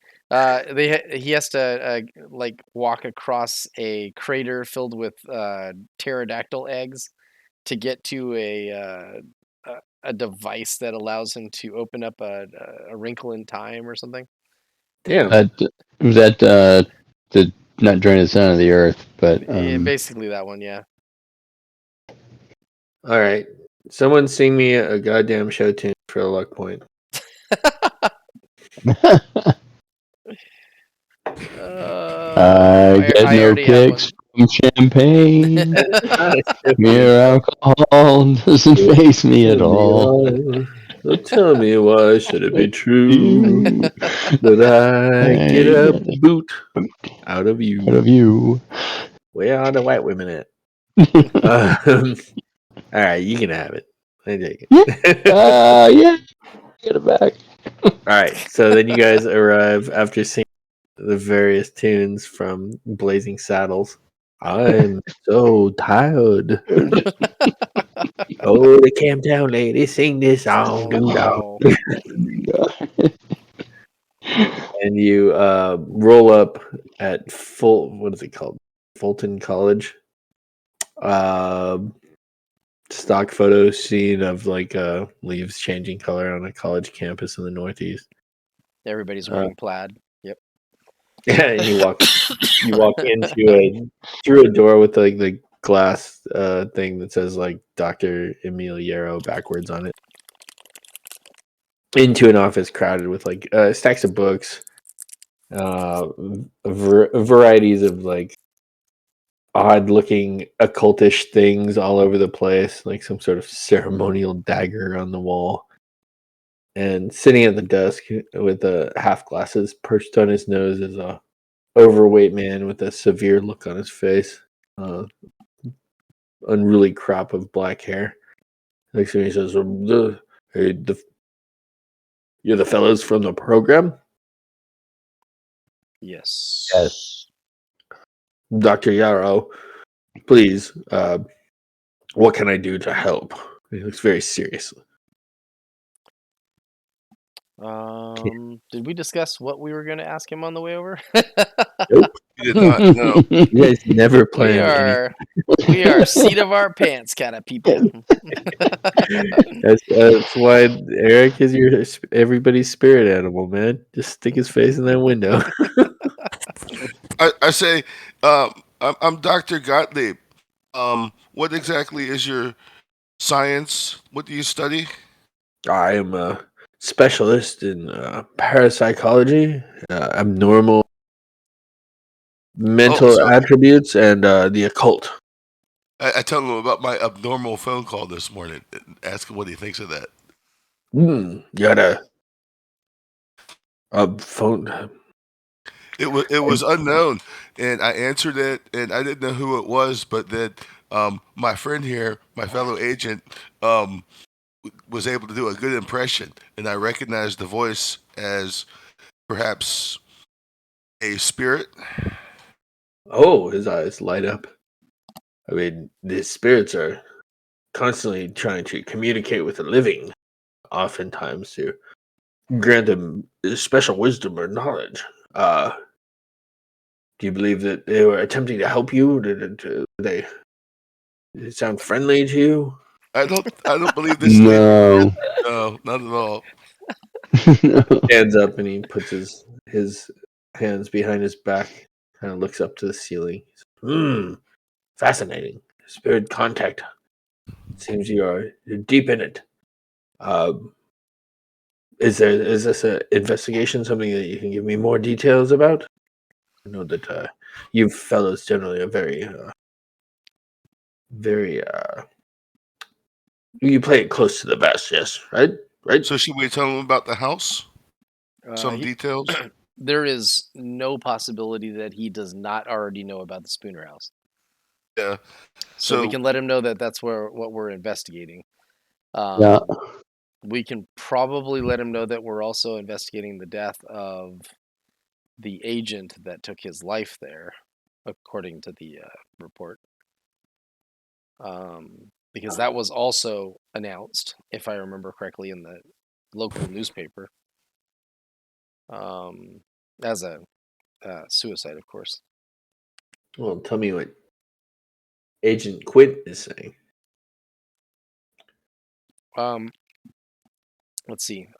Yeah, we came here to discuss a couple of things with you based on some information that we've come up with. We visited the Spooner House in reference to, as you may know, the agent that took his life here in this town, according to the local news and coroner, a little while ago. Yes, Spooner House, of course. He knits his brow and like takes off his glasses and cleans them off, puts them back on. He says, "Here's a clear case of the possibly a demonic possession of some sort. I believe it's something that it's very widely known, right? I mean, it's obviously a site. It was riddled with emotional energy that has been accumulating there. But tell me about your experiences." I tell him about the child. No, you tell me what you say to him. I tell him when I was in the house, a young child, uh, blue, appeared dead, held my hand, and that's when I got out of there. Oh, I mean, a spirit manifested itself to you? I can only assume that's what I saw. Oh, then, I mean, the best thing to do when a spirit is reaching out to you like that is to reach back. Back when you have the best ability to make contact with that spirit and find out how they are, what they need to accomplish in their life to go on to the next The, plane. the spirit did ask for his father. Fascinating. Do you know who the father might be? We do, I believe. He seems a little disconcerted. He's like, "What? I," and he kind of like wipes his brow. He's like, I would be absolutely in your debt if I were able to see this myself." You'd like to go to the house with us? Yeah, I mean, that is how you engage with situations like this, correct? You put yourself in the middle of it, and you allow yourself to be open to the experience, to to mitigate possible negative energy with your positive life energy, I'm correct? thinking, oh great, I haven't stabbed anybody in about 24 hours, so Right. So somebody upstairs who was upstairs should tell them about what happened upstairs. See if he's still so eager. He seems completely serious. Um, so you want us to take you to the house? I would. I don't know. I called the guys over away from him, and I Agent said, Huddle. do I, they? I Agent wasn't Huddle. planning on Do going you back to ask the him house to till we had his disconnect from father. Discord? No, I was kidding. He's all. I wasn't planning on going back until we had the father. What do you think? I don't know if we're ready to Well, go back to the house even with this guy. Yeah, honestly, I think if the boy gets the father back, he's just wanting to complete the family. They're gonna, give him an inch, he'll take a mile, and then he's gonna be like, "I want my mom." Thought the mom was upstairs. No, no, the that's mom's in that. Oakland. That's a Oh, that different. was That's a The different daughter ghost, is in Oakland. and that's The the one that mom, probably killed the kid. The mom is had a psychotic break and has been she is in a mental hospital in Montreal, and she's Oh, been that's right. cared for by her husband since then. Adam and another, not another E name there.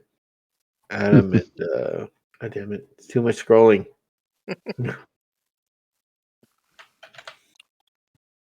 Oh, okay, whatever. The mom is there. I'll find her name later. all right. So, in the absence of being able to provide this ghost with his parents, of course, we haven't reached out. They might be interested in coming out. I mean, you said he was old, like 86, right? Um, Adam Turner, the information you found out about him was that he was in his 80s. Adam, go. Look at me. Fucking Control F. 82. Control F is a godsend in a PDF. Oh god, yeah, it is. Yarrow looks around at you guys. He goes, I can be of tremendous help. I have extensive knowledge of the occult, of the truth behind what we kind of hide behind our veil of perception. Mm. I mean, I would be eternally in your debt if I was able to see these manifestations in person, especially like at the time where they were most able to interact with us, like after dark. Would like if you could let me explore the house alone. I think I would be able to be the most use. I don't think that would be the best idea, to be honest with you, Doctor. Hmm. There's a reason that I say this. I'm not Hmm. going to go into extreme detail with you, but let's just say It the hurt. boy ghost that you were just told about is Yes, fairly the poor passive. lad. The poor lad. The other one is not. Hmm. He That ghost, fails. He failed a human role pretty bad, and he goes, "Well, I'm sure yeah. there's something." Well, I Mhm. say the other one is dangerous to the point of being able to affect other people's actions and cause them to be violent. He kind of like hitches himself up. He's like, yeah, someone of efficient mental acuity and the force of personality can overcome these sort of things when dealing with the spiritual realm. I'm ready to get my Hmm. quarter out. Hmm. So, well, gentlemen, if there's anything that I can do to help you beyond this, please let me know. Uh, I yes, mean, thank you We, for. we would take you to Spooner Street, but we have some things to investigate, some other people to interview, figure out what's going on exactly. Yes, it's the official business you gentlemen are up. So I recall when I was called in to help in Philadelphia, I was able to provide some information, although they didn't fill me in on the entire. Um, I was surprised when different agents came around afterwards, but I assume it's just because they deployed the initial ones onto different tasks. All right. Well, was the we definitely want to get you in that house now. I don't tell him that the reason being is he's a pompous ass, and I totally want the house to eat him. But um,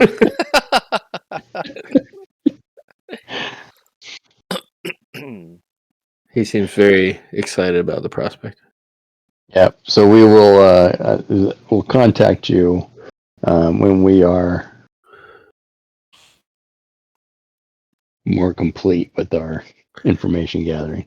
He claps his hands together and says, "I will await with a bated breath," and sits down and then stands up and says, "Okay, there's the door." Yeah, I'm ready to shoot this guy. Um, all right, let's take off. talk to the end table lady. Was it Emily? Yeah, we want to take some pictures. Emily Harrison. So I'll say that encounter took you. So it took you about a half an hour to make your way over there. So you showed up around noon. Stopped for some Jimmy John's or whatever. End of that, and so then you spin back around and you head back towards Meadowbrook. The address given to you from Elizabeth, and you pull up to a stylish home, classical in appearance, but very well upkept on a quiet street. It is Emily Harrison's house. You notice there's because most older homes aren't made for a lot of car parking. The street has a few different vehicles parked on in front of her house.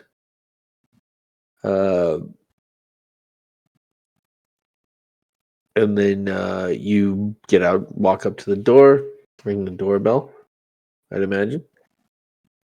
Unless you're doing something else. We knocked fast 6 times and then slow 6 times. Before you finish all of the knocks, the door opens. A tall, elegantly dressed older woman.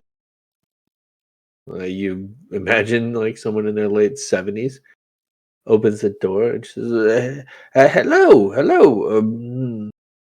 Yes, you're the gentleman that Elizabeth called about? Yes, Yes. we are. Please come in. And she asks you in, bullet holes in your clothes and all, into a room full of old women. They're sitting around holding cups of tea, maybe a glass of wine every now and again. And tittering amongst themselves a bit, talking and chatting. They fall Uh-oh. silent Is when you this a guys room walk of in. cougars? It's a little older than that. Anyway, You notice the house is very everything looks really well laid out. The style of the classical furniture pieces around you are very inviting to the eye. The room is gorgeously decorated. And she goes, Elizabeth told me you were interested in my end table. What interests you in that? And everybody kind of falls quiet listening. I basically, I'm gonna say we have been looking for a specific patterned furniture set that we know existed all together at one point, and that some of it made its way through this town, and we're expecting, or we, not expecting, that's not the word. We believe that some of it, existed in the Spooner estate. Basically, what we're trying to figure out is where all of this furniture went. It When you has say very Spooner, specific.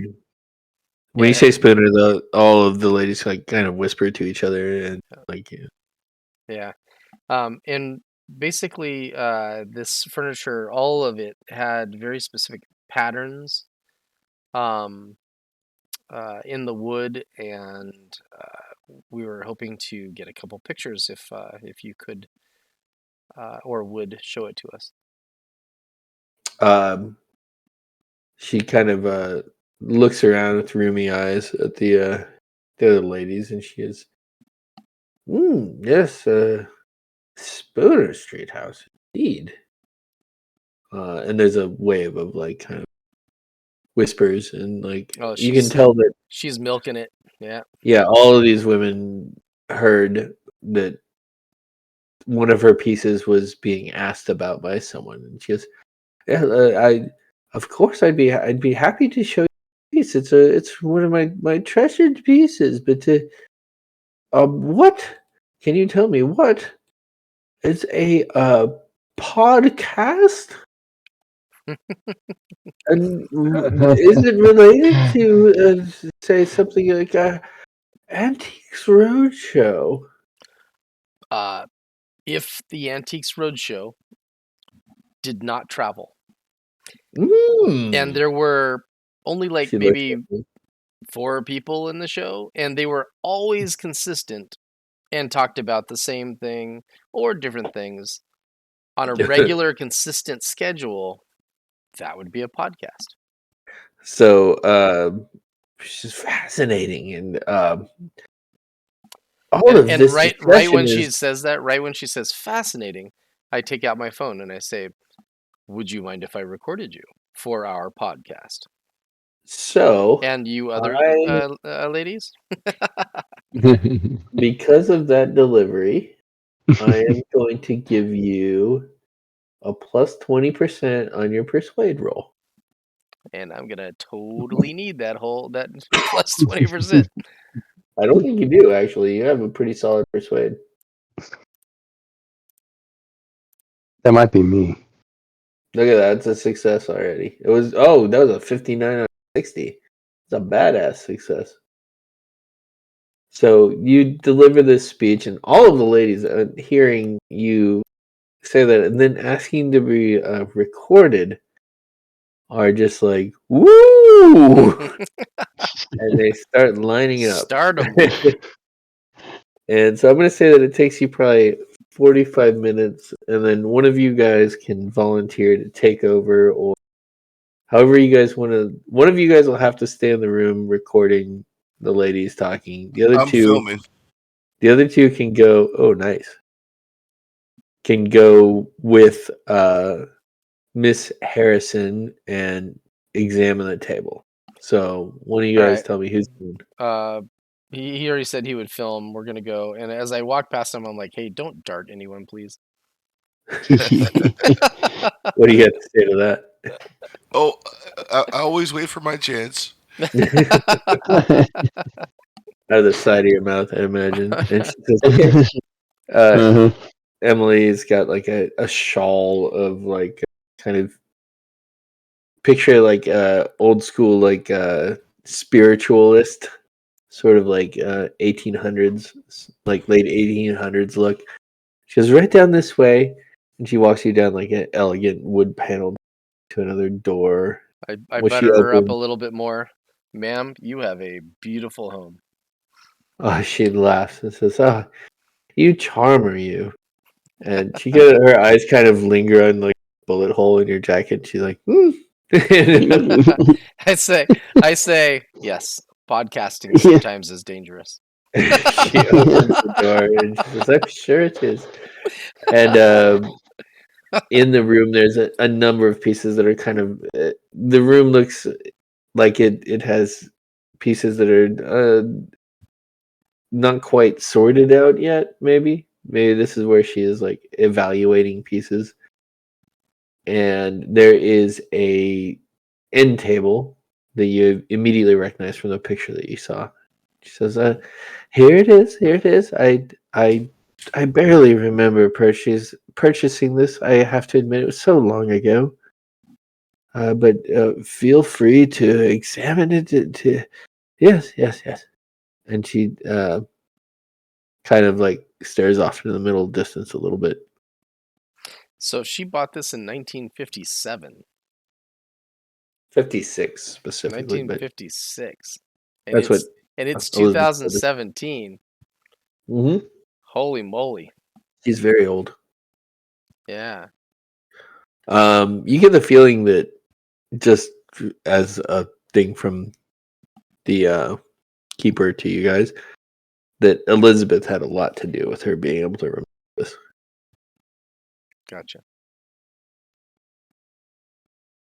Okay. So the table. Yeah. I say, do you mind if we take a couple of pictures with it? Examine it? She says, "Feel free, feel free." I'm sorry, not Any with it. questions Of you it. have? Any questions We're not you have? selfieing with the table or anything. Yeah. Yeah, she like just gestures elegantly at it with like liver spotted hands. Okay.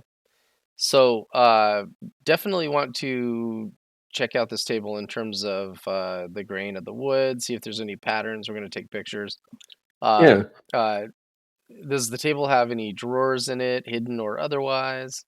Yeah. So, Crit, anything that you want to add? No, I am just. Got your gun out on the old lady. Yeah. No. She Gun seems out. nice, not like that other guy. Yeah, so looking at the table, you guys perhaps filming also maybe on your Yes. phones. Yeah. The top of the table does have the Triskelion, which John correctly called examined, not a Trisket. The edges of the table have enamel decoration, interweaving designs. As you lean in closer, you can see that these kind of oddly, maybe Asiatic designs seem to be stylized people dancing. And in this pattern, as you guys are walking around, maybe like pausing and pointing at something together, you see there is one figure of these stylized figures dancing was larger, and the enamel used to mark it out as darker. And it doesn't seem to have a face, but instead a single horn jutting out from where a face would be.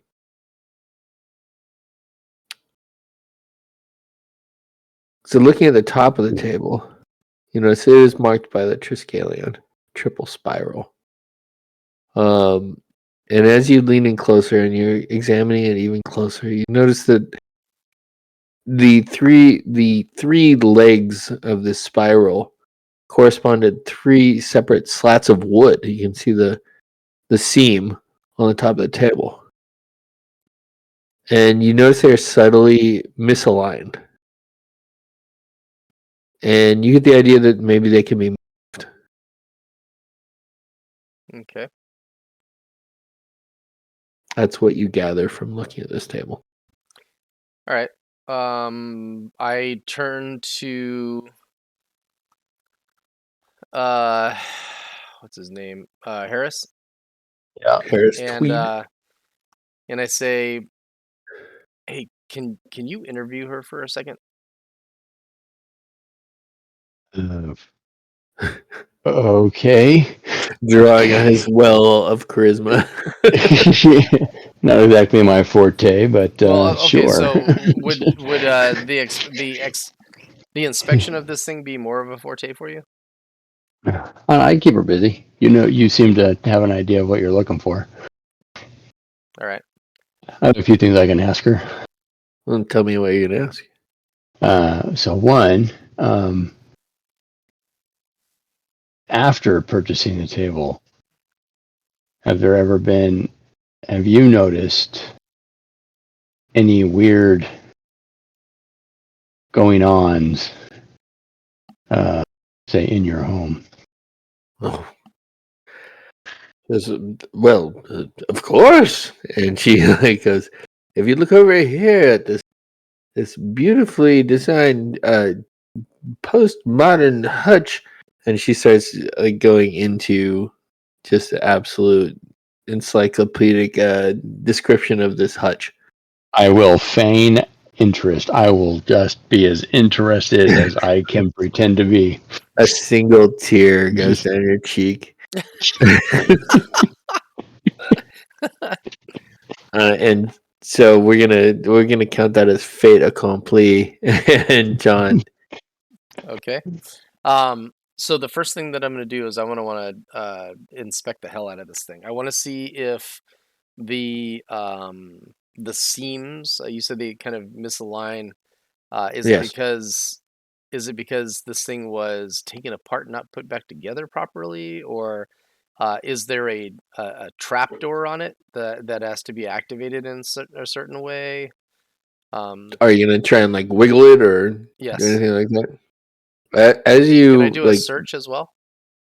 Or you should don't I have do a to. search? Oh, okay, I don't. You don't have to in Oh, this because it's a case. 40 too. Yeah. You kind of put your hands on the top of it and press down a little, like kind of push in different directions, kind of like, and it moves. Top moves. It makes a bit of a creaking noise. You glance over at Emily talking to Harris, and she doesn't seem to notice. Cool. You notice that it opens up. Okay. The three panels slide kind of in like a spiraling sort of counterclockwise motion. After the initial movement, the little squeak, it doesn't seem to make much noise. Okay. You peer inside, and there appears to be three objects inside of it. You can open it slightly more to see what they are. Yes.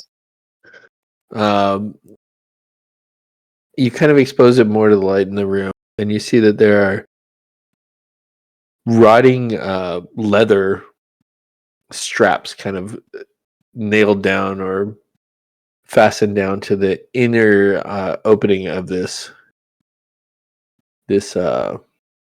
cavity, basically inside the table.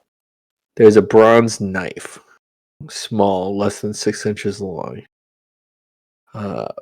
There's a bowl made of bronze, marked on its inside with the same Triskelion pattern. It seems to be covered with some sort of dark material plotted on it. Like old dark material or not so old dark material? Old. Like, and then there is a like 60 small. plus year old dark material? Yeah, I'll have to get a closer look. And there's a small book, leather bound. All right. You have it open right now. Emily is talking to Harris, and I'm nodding along and giving the oh, interesting. So do I You're roll a like, stealth to try to take this stuff before she notices? you want to try and grab everything out of it? Yeah. Put it into my coat. You gonna try and do anything else? Like maybe to help yourself out? Obviously turn so that my back is to them. Oh, so you're gonna try and block it? Yeah. Yeah. Okay. So I'll give you plus 20 for that. All right. Let's see. Oh, you didn't need it. Yeah, you kind of like move yourself around. You like kind of move slowly so that you're not drawing any attention as she's expounding upon this particular hutch and its provenance. And you were able to grab up the knife, the bowl, and the book, and then close it successfully. Close the end table successfully. Okay. I tuck that into my coat, and then I'm gonna continue like taking pictures as I walk around it. Mm-hmm. And I look up and just loud enough to not be completely interrupting, but also to let her know this is extraordinarily beautiful. She pulls herself up and she goes, "Yeah, yes, isn't it?" And she says, "I'll continue in a moment, dear," to Harris. Okay. Wait, what? Wait, what? I missed what you said. Oh, About she Harris. puts a hand on your shoulder and says, "I'll continue with the hutch."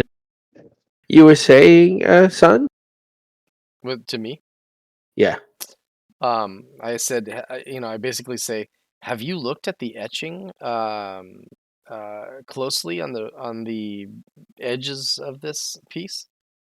So she fetches some glasses out of her sleeve and says, "It's a tremendous detail, aren't they?"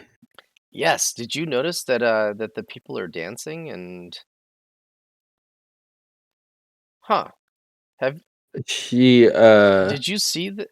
This is kind of interesting. The pattern here and the wood appears to be, well, this is interesting. And I move my hands to move the panels, and I open the little thing, and I say, and then I look at her and I smile and say, "Look at that! There's a hidey place in here." she gasps and says, "Amazing! Yes, Oh, this I wonder what piece. was kept in here." Yeah, it's anyone's guess, but man, that is really cool. As you clink. No, I'm not gonna clink. I know you're not. You made your roll. Yeah. That's why we do rolls. um, so basically, what I'm doing is I'm drawing the obvious away from the obvious. So, I'm you trying to figure successfully out. do so. I'm standing behind her, looking at you, trying to figure out why you're so excited about an empty Exactly. party place and a table. Like, Well, what is? while she's staring at that empty space, I look up at him and I wink. Thoroughly confused. Yep.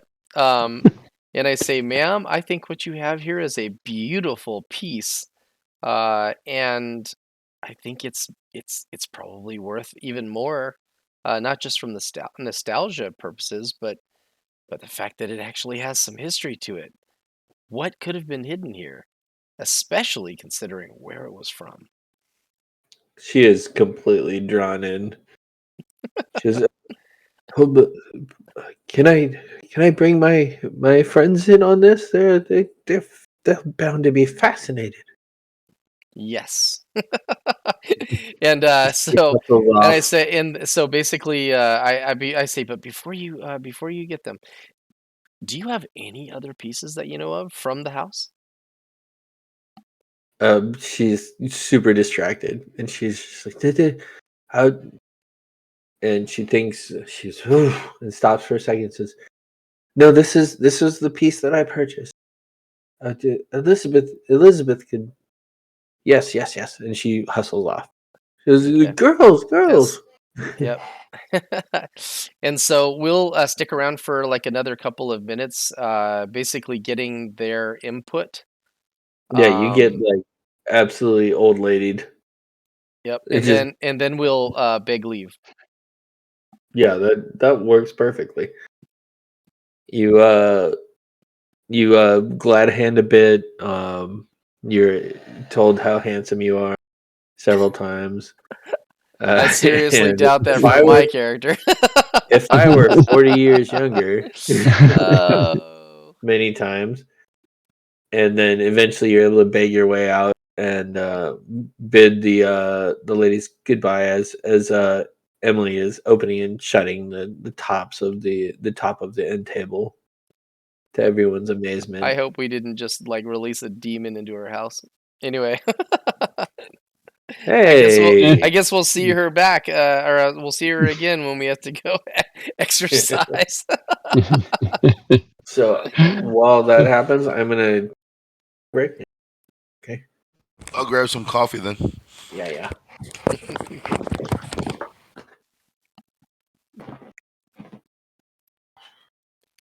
I like it when the roles make it possible for me to be devious. Yeah, that was pretty good. Because I could have gone an entirely different way with the wrong role. I don't want to kill a whole house of old ladies, No, well, we may have, but or bring them into Delta Green. I wonder how many of them would have just died on the rolls. Oh, right, yeah, we may have just nuked her house from orbit, but oh well. I mean, it is what it is.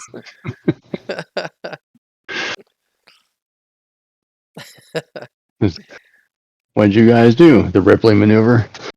The only way Unfortunately, to yeah, we launched an impactor from orbit. the only way to be sure.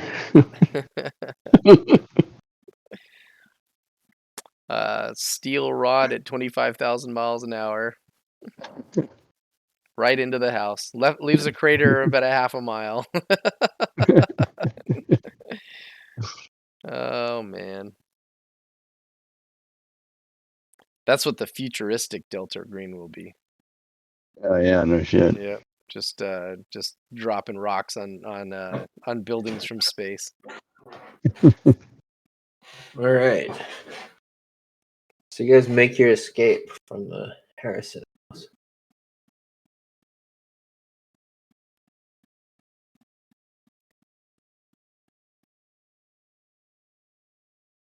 What's your Great. next move?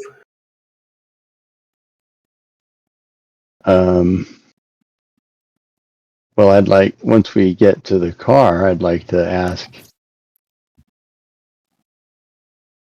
What the hell I was doing? Yeah. The hell was that? I'm like, let's get down the road a little before I start pulling stuff out to show you.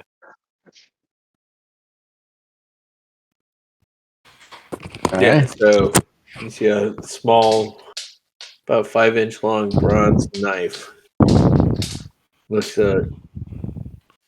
somewhat primitive, not like some kind of cave trinket, but not something made in like a factory. You see a bowl. Both are made of bronze. The interior of the bowl is marked by a carved-in triskelion, the 3-armed spiral. It has some sort of darker material seemingly clotted on it. And a book.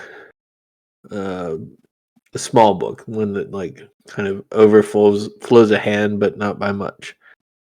Leather bound. So 6x4. Yeah, that works. Uh-oh. Uh-oh. Hey, Tom. I came back. You miss anything? I don't think so. All right. Knife, bowl, book. I heard that. I was only gone like a second. You with were. that. Oh, but your breathing is back. Just kidding. How are you feeling? So you guys are in the car. Quint holds out these items that he secured in his coat on a very good stealth roll. What do you want to do? Yeah. Once we pull over, I kind of hand you guys these I items. didn't- I pull them out anyway. I didn't take you for ripping off old ladies. No, I think this is important to what may have happened in the house. If somebody figured out that these were there, opened them up, it's possible that the book may have released something, and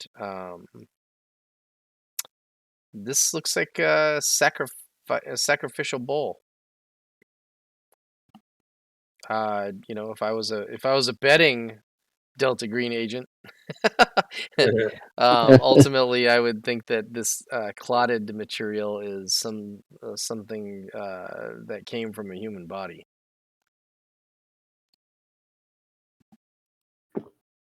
So, Interesting. and I'm kind of loath to open the cover of this book, because if this was one of those things where somebody was reading the book and became possessed and had to carry out whatever ritual these things are connected with, that might happen to us. So I would say let's let the parapsychologist do it. There we go. Hey, Good yeah. plan. Yep. I'm down.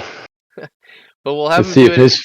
Yeah, we can take him to the house and let him look at the stuff there, which I think might be a bad idea. Or we can take the stuff to his office and have him look at it there, which would probably be a bad idea, but probably less likely to release Cthulhu into the world through the house. Well, Well, that would be fun if we did that.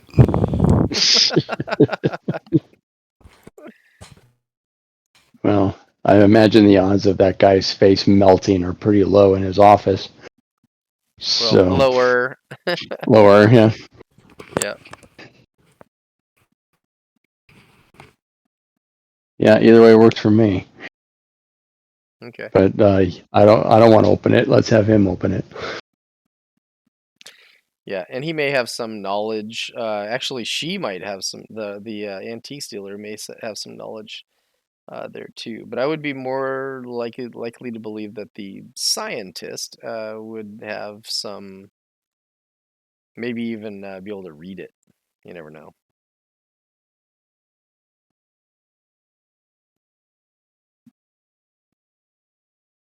Yeah, that works for me. Okay. So that's the plan, Garth. All right. So you guys are heading over to Yeah, we call him Dr. again. Yeah, yeah.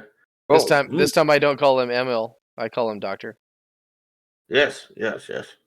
I say, we're coming back. We need you to see something. Ah, I knew it. I will be ready. He hangs up without saying goodbye. Yeah, I hang out. I hang up after he does, but I say He had, goodbye. he had to get you back. All right. So we drive Yeah. straight over there. Smash cut. Walk into his office. Nice. Sweet. This is after getting into an accident and having to share Yeah. insurance and. Yeah. You have like the bumper cover of your car in the back of it. Flo shows up and tells us how if we had had her insurance, it would have been better accident coverage. But anyway, all right. So we walk in. I pull the items out of my coat and say, I cannot tell you where these came from, but I'd like you to take a look at them. This is confidential. He looks at them as you set them, like you set them on his desk. Yes. Mm. He kind of like picks up the knife and he turns it over in his hand. He's like, bronze. So an ancient implement, obviously. And he sets it down and he looks at the bowl. Equally ancient, yeah. So there appears to be some sort of material in the bottom, maybe blood. Maybe something else, though. Let's not jump to conclusions. Yes, it could be Kool-Aid. We understand, Doctor. What can you He's tell like, us about the book? He kind We of all, looks at it. and then I look at the two of them and I motion to step back. He doesn't hesitate for a second and opens it. He's looking at it and says, seems to be a diary. Kind of flips through a couple pages, goes back to the beginning. Yes, yes. Diary of one, and he reaches out and he grabs like a little magnifying glass off to the side. He goes, Isabel Wheeler. He looks at you, holds up his eyebrow. Anyone? Isabel Wheeler? I pull out my personal phone and type in Isabel Wheeler in Google. Isabel Wheeler. You don't get anything specific about Meadowbrook.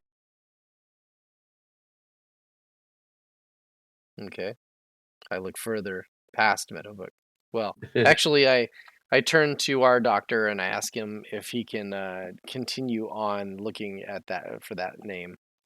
Also, he can go into the database. We would have access to the stuff that the FBI has access to, which is actually the full blown. I believe the FBI can reach out to the Church of Jesus Christ of Latter-day Saints and uh, and access their genealogy stuff.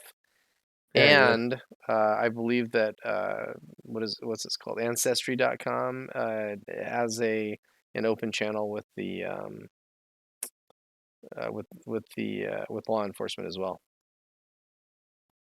So you're just like, dude, a broad spectrum search. Yep. The only thing we're not going to do is a Cologuard test. He said he kind of flips through it a bit. He, well, I can study this if you wish. I can see what we can dabble from it.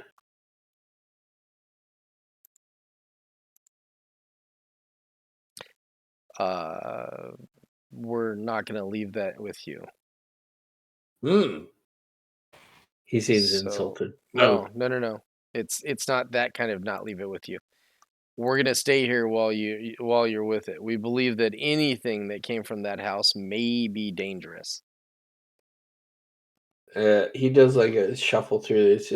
Well, and this is says, the first time I'm telling him that this came from the house too. So, "Oh, so he might be going, what? he actually seems excited." Yeah. I mean, if I had opened greater pathways for the Earth to communicate with us, and possibly thwarting the demonic influence of maybe our said be less than helpful in some of them. I'm sure there's nothing wrong with these spirits. They are just being influenced by our negative energies that have consolidated there. Have you ever seen a real ghost, Professor? Well, I mean, and you know, we all see things, correct? Yes, and of course. What? Yes. Okay, ghost. I'll give you that. Have you ever seen a demonic spirit? Has it ever Oh, actually tried to take you over and force you to stab your partner he twice? he uh he kind of his eyebrows kind of arch about that dissertation on how demonic possession is actually just a expression of negative energies from like reflection of the moon on, and he goes on. You can interrupt him if you like. Yeah, I go, uh, doctor, Yeah. Yes. yeah. please examine the items. We Yes. don't have forever. Yes, sir. He realizes kind of that you guys are actual agents, and he is friendly. He of I course. had wandered to the far side of the room while he was talking and just staring at whatever's on the wall. It's a like a clay mask. It's like staring back at you, Yeah. and Do you you both punch it in the don't. face? No, you move less than the mask does. um. So he is going to begin studying this book, Okay. and he lets you know as he is reading. How long you guys stay here? I am willing to stand over him, ready to draw a pistol and put him down if he starts acting Limited. strange. So he reads for a while, like I'm kind of quite a while, hoping for it. and he fills you in with the things that he deciphers from it. It's very cramped handwriting. It's a smaller book, but the ink writing on it is very tightly crammed and hard to discern. Yeah, kind of like they used to do back then. Yeah, and Yeah. he says, tells you it is the diary of one Isabel Wheeler. Um, he says, like, kind of flipping back and forth, and it says it appears to cover 1927 and 1955. Wait, did you say Elizabeth Wheeler or Isabel? Isabel. Isabel. He said it refers to Spooner Avenue several times. Okay. Uh, Any dates? well, 1927 and 1955. Oh, sorry. Okay. You've never heard the Wheeler before. No, Wheeler's new. And after about an hour of there's a lot of Italian in here. Appears to be some events described, and also some pretty intricate explanations of a ritual. And I would imagine this ritual would be possibly the best way to solve this problem. You find instructions for a ritual, you perform it, and the spirits will consequently come together with you uh, in a Doctor. yes. Um, uh, I'm gonna level with you. Yes, Uh, always I've appreciate it. seen stuff that would turn you white. I mean, I'm very No, white already. no, no. I would suggest if you ever get the opportunity to do a ritual randomly after finding one, that you I've do done many. not Oh, do that. ooh, wish I'd heard that earlier. In fact, I'm going to go one further and say, once you have told us what we need to know about this book, you forget about this ritual. I mean, I've got a mind like a steel trap. I forget nothing. Mm. I think, but not out loud. I have a I I wink have at the butt John's of a character. pistol. I wink That's at John's character. yeah. He's loading his I- trank gun. Yeah, I look at the doctor and I'm like and I kind of like very subtly uh you know shake my head no.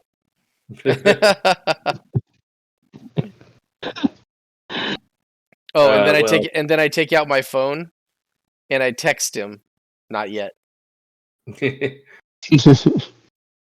Dr. Yarrow looks at what you're just like, yes, the imperceivable machinations of the connected to unseen goings on. I will wait. I will wait until I'm instructed to take part in this great play. Jesus, he needs to stop reading Shakespeare. You hear a groan. You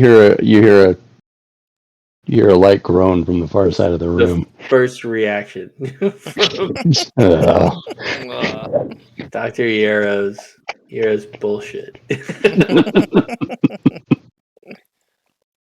yep. So like, he holds out the book and says, I would advise never being afraid to engage with the spirit." Okay. I think he needs to go to the house. Hmm? And we will protect him as much as we can. But I think It's like, that he needs to learn a lesson about engaging with spirits. And I you think told him that? it will also no, I do not. But I think it'll also help us to understand a little bit about this demon too. Is the demon picky? Is it that kind of thing? Is it able to be communicated with by somebody that that wants to communicate with it? And how would that turn out? Because it seems to me that everybody that has been affected by this thing has been, somebody that wasn't exactly like welcoming it.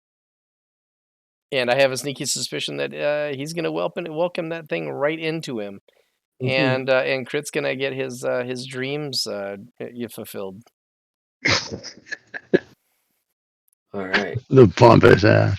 So what I'm going to say is that in this dark office with like the sunlight streaming in through louvered windows, antiquities of dubious provenance on the walls. You all kind of meet eyes, and then all three of you kind of look at Dr. Yarrow, and he kind of beams at all of you and says, "Well, I feel so happy to be of service." And the camera kind of spins around and heads into the darkened hallway, and then fades to credits. And we'll move to the next one. Nice. And good job, John. Back if you didn't have it for your Luck point.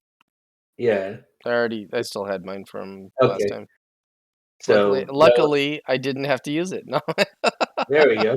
That was for your maneuvering in Yeah. Miss Elizabeth's house. Nice. Well done. And I definitely want to get back into this next weekend. I think that I don't have anything crazy going on. I should be able. All Okay. right. But, Well, just thank remember you, that this group is never about pressure, man. So whatever you yeah. got to do, you got to do. And we No, appreciate you running this. I Yeah. actually I love it when you guys investigate. You mean rather than we just blow stuff up? Yeah, I Burn it mean, down. I absolutely appreciate applying kerosene to the problem, but I also I like it when you're like, what's actually going on here? And Yep. we'll come back to it soon. And thanks a lot, fellas. Yep. Thank you. All Thanks, right. Garth. Have a good All right. night. Yep. Good night, Have a good everybody. night, guys. Hey.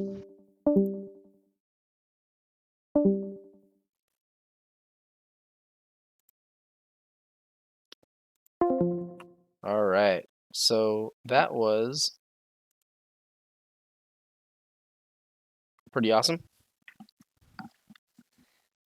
The game master that ultimately oversaw that is probably one of the best DMs or game masters that I've ever played with. So anyway, if you guys like that, like the post, view the video that I'll post later. Don't hesitate to chat. I see that there's a whole bunch of people in the chat that aren't necessarily viewing. So anyway, have a good night.